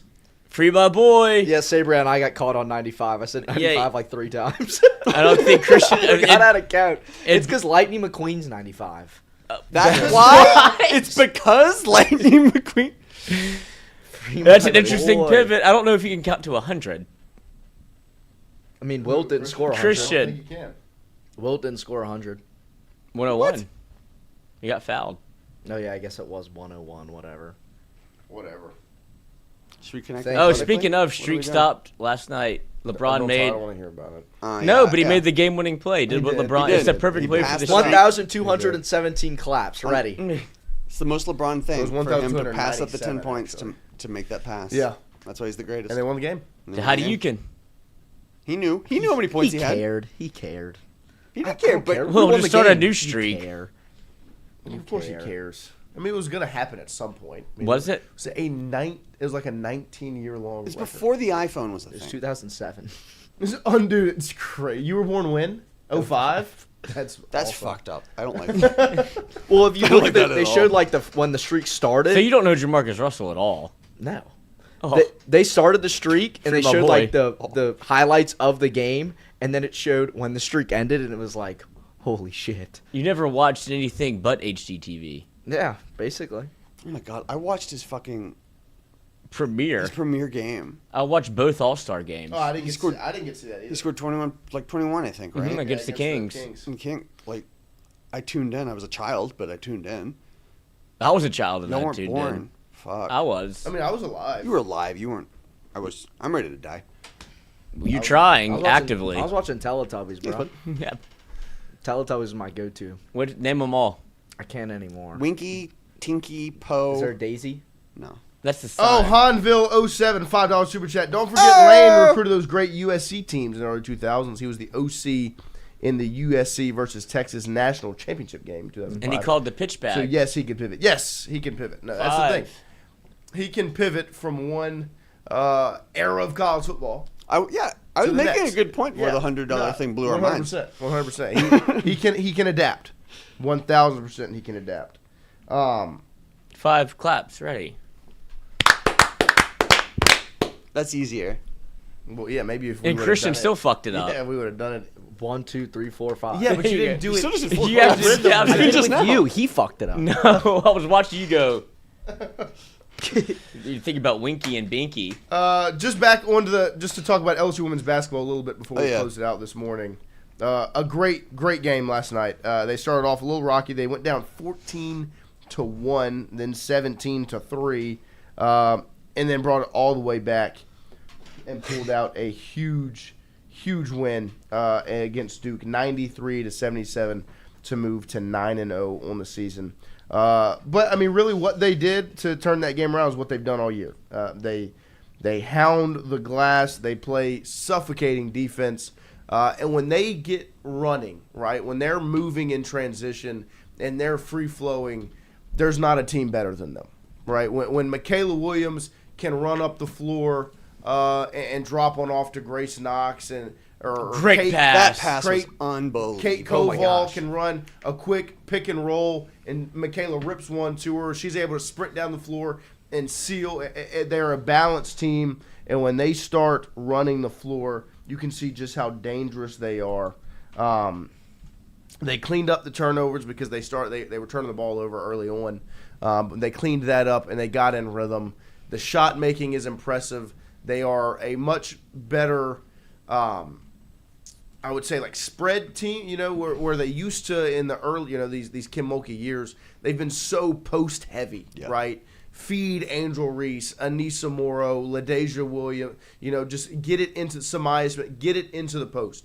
Everything that was the biggest knock I think for Haley Van Lith getting here was She was no longer a combo guard. Her job was to throw it to the post and then relocate, And so now you have this team where the strength really is on the wing and on the perimeter, but you have a Maya Joyner and you have Kate Koval and you have Grace Knox that are really good on the interior offensively and defensively.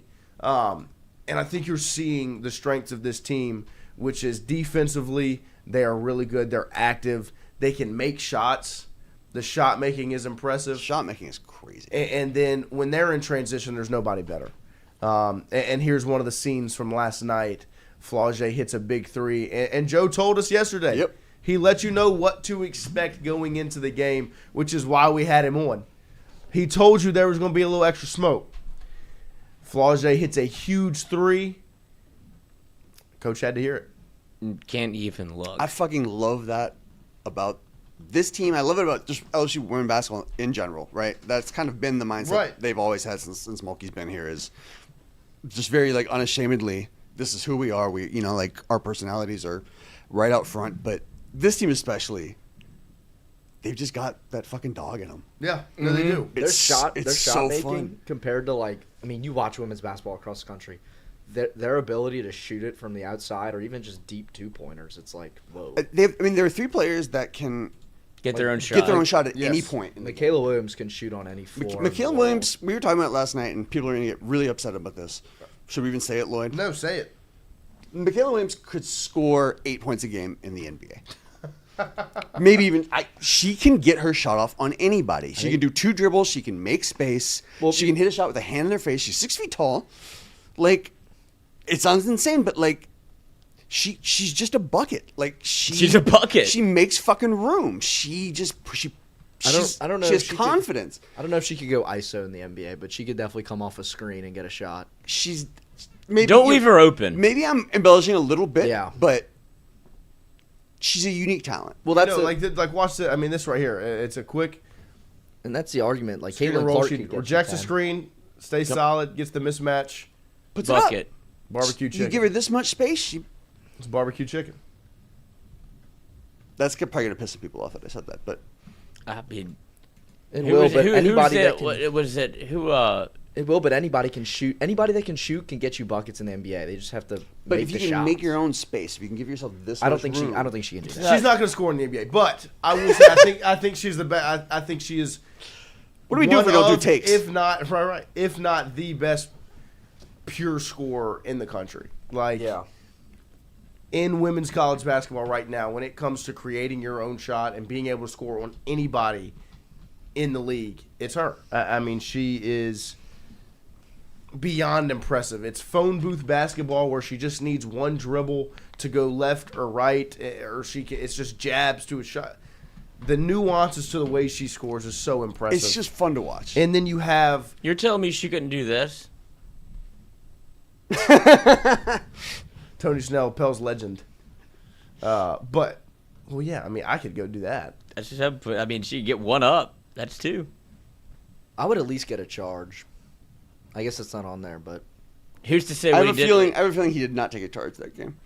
I had a feeling if you took the over on anything, you got fucked. If you put in, who's betting Tony Snell on anything anyway? I think they all bet the under on him. Night, he probably drops 60. What? That's not the conversation. Okay, but I'm playing devil's advocate here. I did 2 out of a take and it was fun. It's all right. Tony Snell would do very, very good. LSU women's basketball. LSU women's basketball, very, very, very good. Oh, fuck. I suggest you continue to tune in and make your way. Literally can't wait to die. Make your way to the PMAC every time they play because they're fun to watch. They are nothing if not fun to watch. They'll be back in the PMAC on. It's gonna be a while. December 16th. It was the kind of game they needed to win. I think Joe touched on it yesterday, where he's like they've been cruising over people, right? And yesterday they actually had to overcome some adversity, and they fucking did it. They did. They turned it on in the second half of that in the fourth quarter. Cameron Indoor looks like it smells. It does. It looks like it smells like an old. It looks like sitting on your grandparents' old gym. Yeah, exactly. Yeah, we had to bring out the. It looks like sitting on your grandparents' couch. Hunter Hall asks, has anyone got an update on how Schwartz did on the course yesterday? Joe shot a 77 on the course yesterday, and that set the line for Duke at 77.5. And the Blue Devils scored 77 points last night. Schwartzy nailed it on the dot. On the dot. Scored the amazing. same That's in his round of amazing. golf as the Blue Devils did in last night's matchup. Schwartzy's a stick. That's unreal. He's yeah, oh my God. Like you said, 1.2 that's a handicap. that's a US 77 Open- blind is. That's a It's- U.S. Open yeah. qualifying Yes. course. He's never seen before. Yeah, he's never seen it. He played it God damn. blind. No caddy, no and shot nothing. 5 over. That's crazy. Impressive. I've Well played done. with him at U Club a couple times. He hits it a country mile. Yeah. Athlete, and can putt the eyes out of it. And so, but to go into a course you've never seen before that's a U.S. Open qualifier, that's pretty impressive.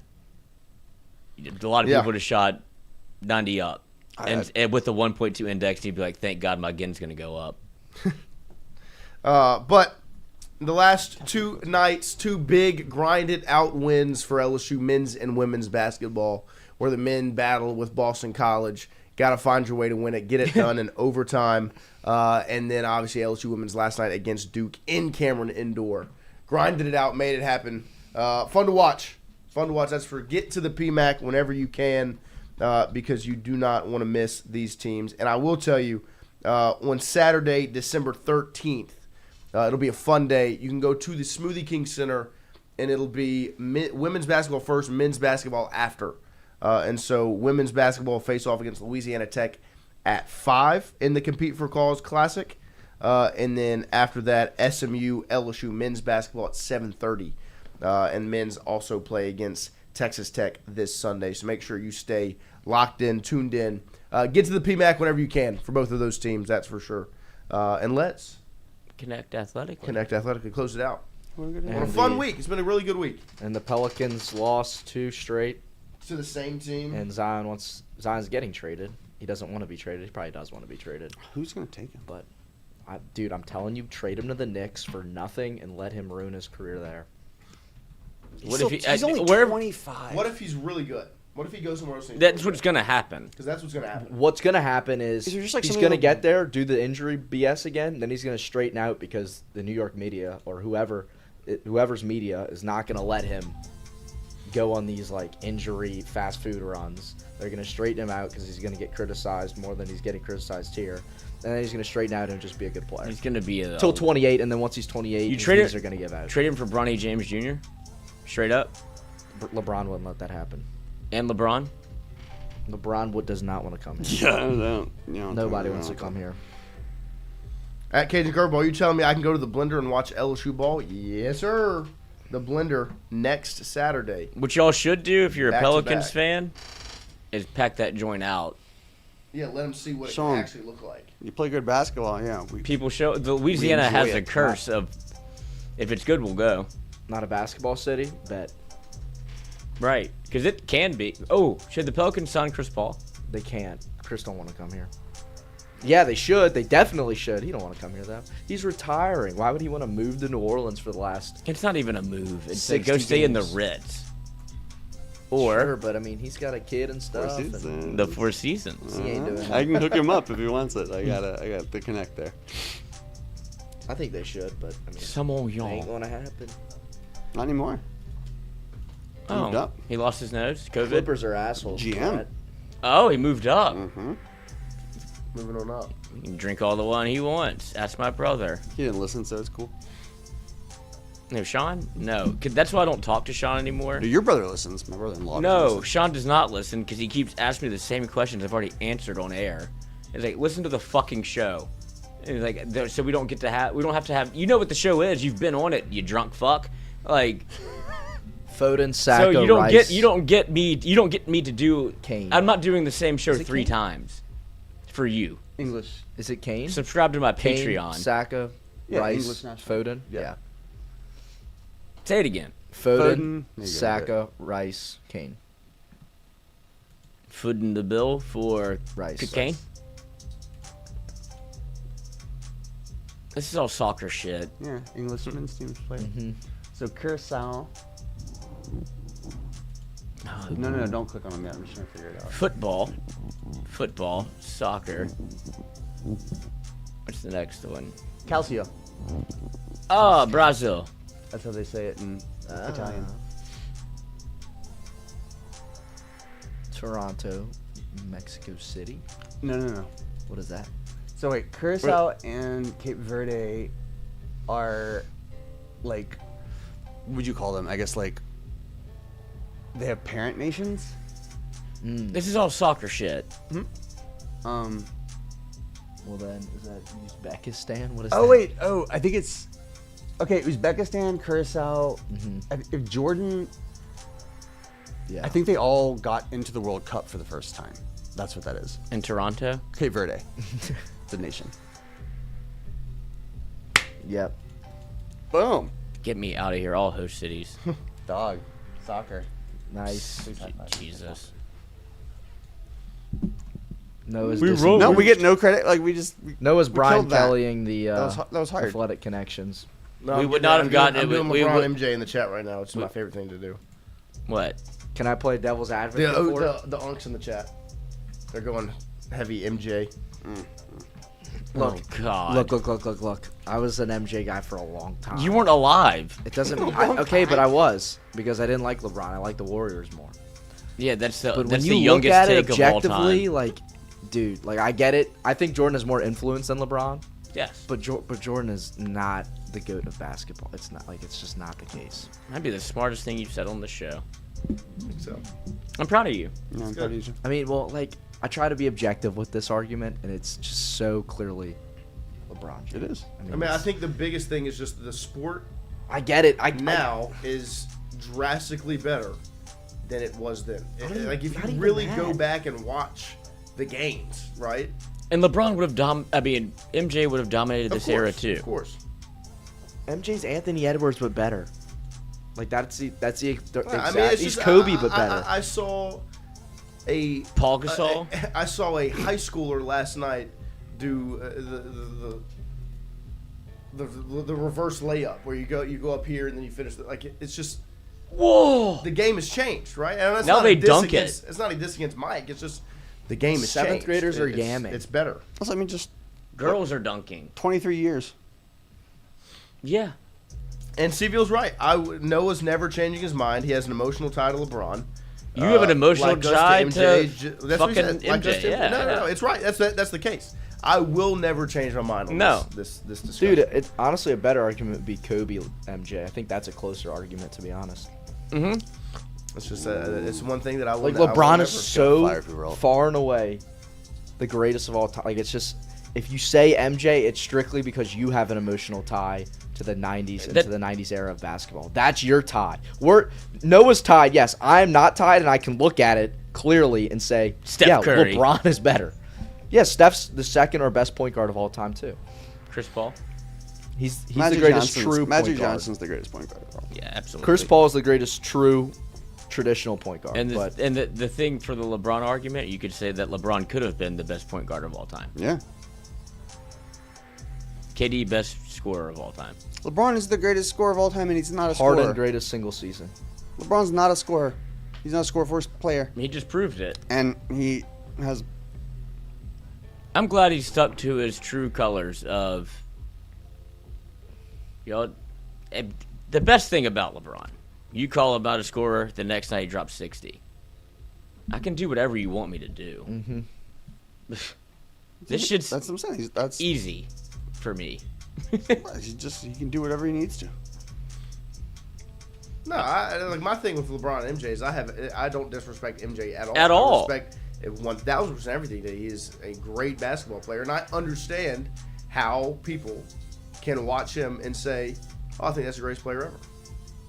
But when there's a player that is the best scorer, best passer, best defender on the court, And- guard 1 through 5 is going to bring the ball up. They and- cooked the books for and Michael he's Jordan to win NBA, the adapted. Defensive Player of the Year.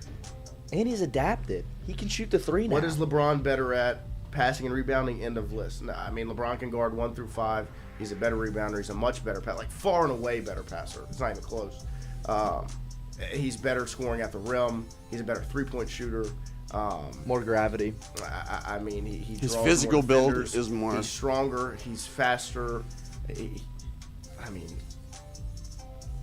End of list. Sorry, he doesn't stick his tongue out He's going a better. up for He's a better. He's not a full He's a sociopath. better 5-on-5 player, and he beats him 1-on-1. There's end of list. End of story. Just Like, I mean, Like, Oh, it's what's his name? Ewan McGregor is the guy, right? Is that not? Holy shit, that is. I think. What is it? Who is he? Why can't Obi-Wan Ewan. Kenobi? Yeah. Yeah, Ewan McGregor. LeBron can't even make free. Wait, is that throws. Ewan McGregor? LeBron has only dropped 60 once. That's even more impressive then. I mean, there's not. We'll just move on from the conversation. It's in everyone's best interest. Is that Katy Perry? X Soda $10 super chat. I need on this show, boys. I'm coming with heat for y'all on this topic. yeah, you've paid Let's do it. You paid the privilege. 1,000%. Is that Tom Uhl? Is it Colin? Is it Zoe Bro. Deschanel?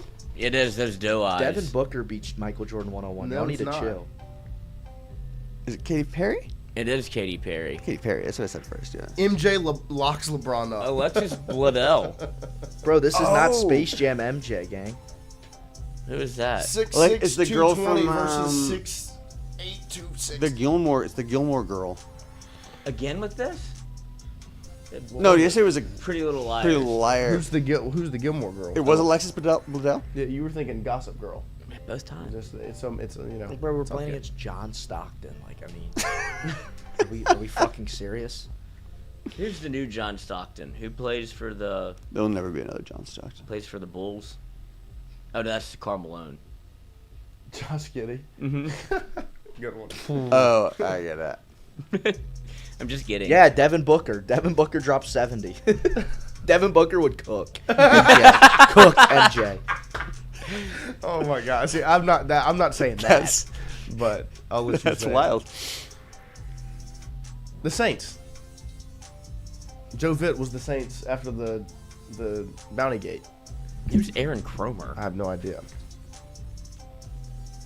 I was thinking the Giants. Saints. Okay. Yeah, I mean, Joe Vitt was the I remember Joe Vitt. after Huh? that was Bounty Gate. Good job. This Eastern Conference team Celtics? won. Yep, the Celtics traded with the 76ers and took Jason Tatum number 3 overall. Instead of Joel Embiid. Nope. Golf. Instead of Ben Simmons. On the Live Golf Tour, the team known as Four Aces currently consists of Dustin Johnson, Thomas, whoever, Harold Varner III, and this American golfer and former Masters winner. teams? Oh, Gary this, Payton and John Stockton, guys. What They are have we teams talking in Live? about? It's fucking stupid. this is that fat fuck that nobody from Baton Rouge should claim. They try to claim. Patrick Not Reed? Yes. An embarrassment to golf. Oh, here you go. Heinrich Himmler? Or Goebbels. Might be Goebbels. Propaganda was Goebbels. How do you spell it? This is, I mean, Gobbels. He's just fully locked in. Oh my God, I've never heard him get anything. Goebb. Goebb. Yeah. I think it is with the E. Yep. Gobbles? Yeah. Gobble. You know what his favorite holiday is? So. Thanksgiving. Yeah. I know what you were Gobble going for. gobble. Let's move on. What fast food chain is currently offering a holiday time Grinch McDonald's. meal?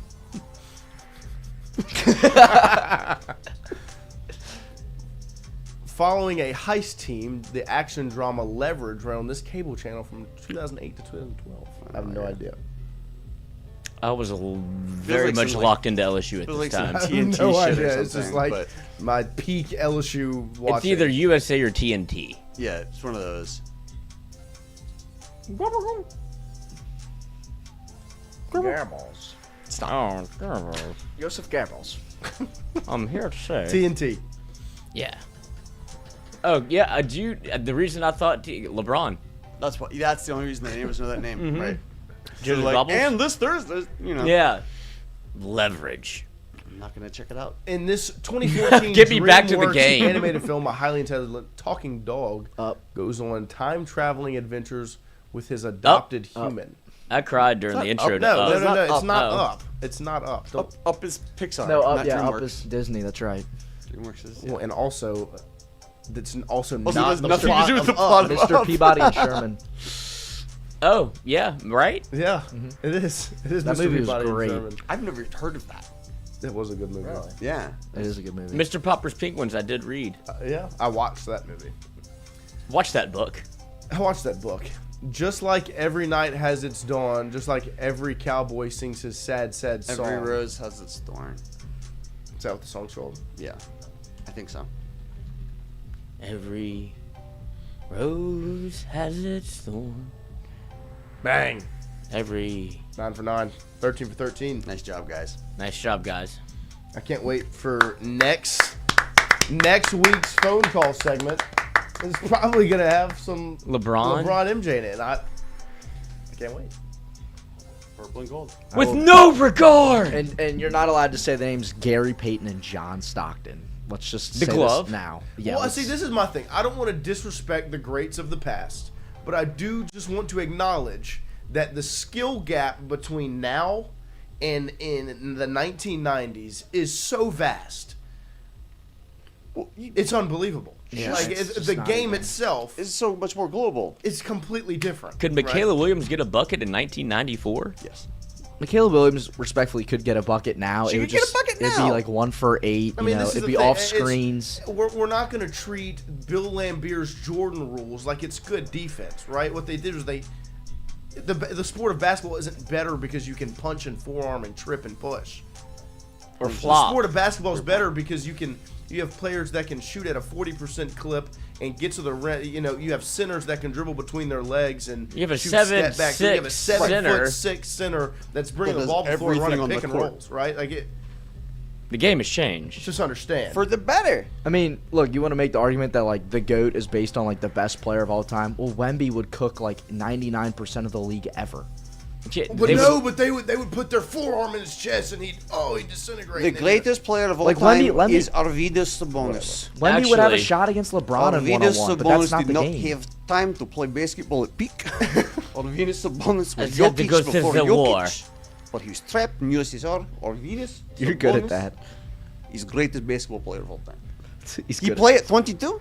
Arvydas Sabonis. The style of play was He different cook every because player of on the the league. refs and calls. They weren't worse Thoughts skills wise. Thoughts on communism? Glimmer, I love you. You cannot say Oh, that my sweet Jonathan. back then it was not worse skill wise. The skill Oh, yeah. today I mean- is That makes the mashed potato. so much better than what. And that's just history. That's just how it happens. Only the painful realities of communism is what could create the great type of basketball No, player, this- which was Arvydas that's, Sabonis. that's the biggest argument here for them. is that hard Arvydas life. Sabonis. if Arvydas they can't Sabonis. grasp that basketball's better now, then it's just not even worth it. Well, it's also a team sport. I mean, and MJ routinely had better teams around him than LeBron had. It's like he trying didn't to win convince. anything when he had bad teams. It's like trying to He convince a didn't- I Jew mean, Jesus was real. Like, MJ's career lasted for 6 seasons. They do believe And in that's it. Jesus. no, some not in the same Here way we go. do. We're not getting there. Yeah, oh my That's God, what but- we're not gonna- No, Arvydas Sabonis. Sabonis. Arvydas Sabonis. As much as we can disagree on MJ and LeBron, We can still believe love in you guys. Jesus. He played 22 And triple double. I appreciate everybody joining us. We still love you. 79 point. We Cheska still Moscow. love you,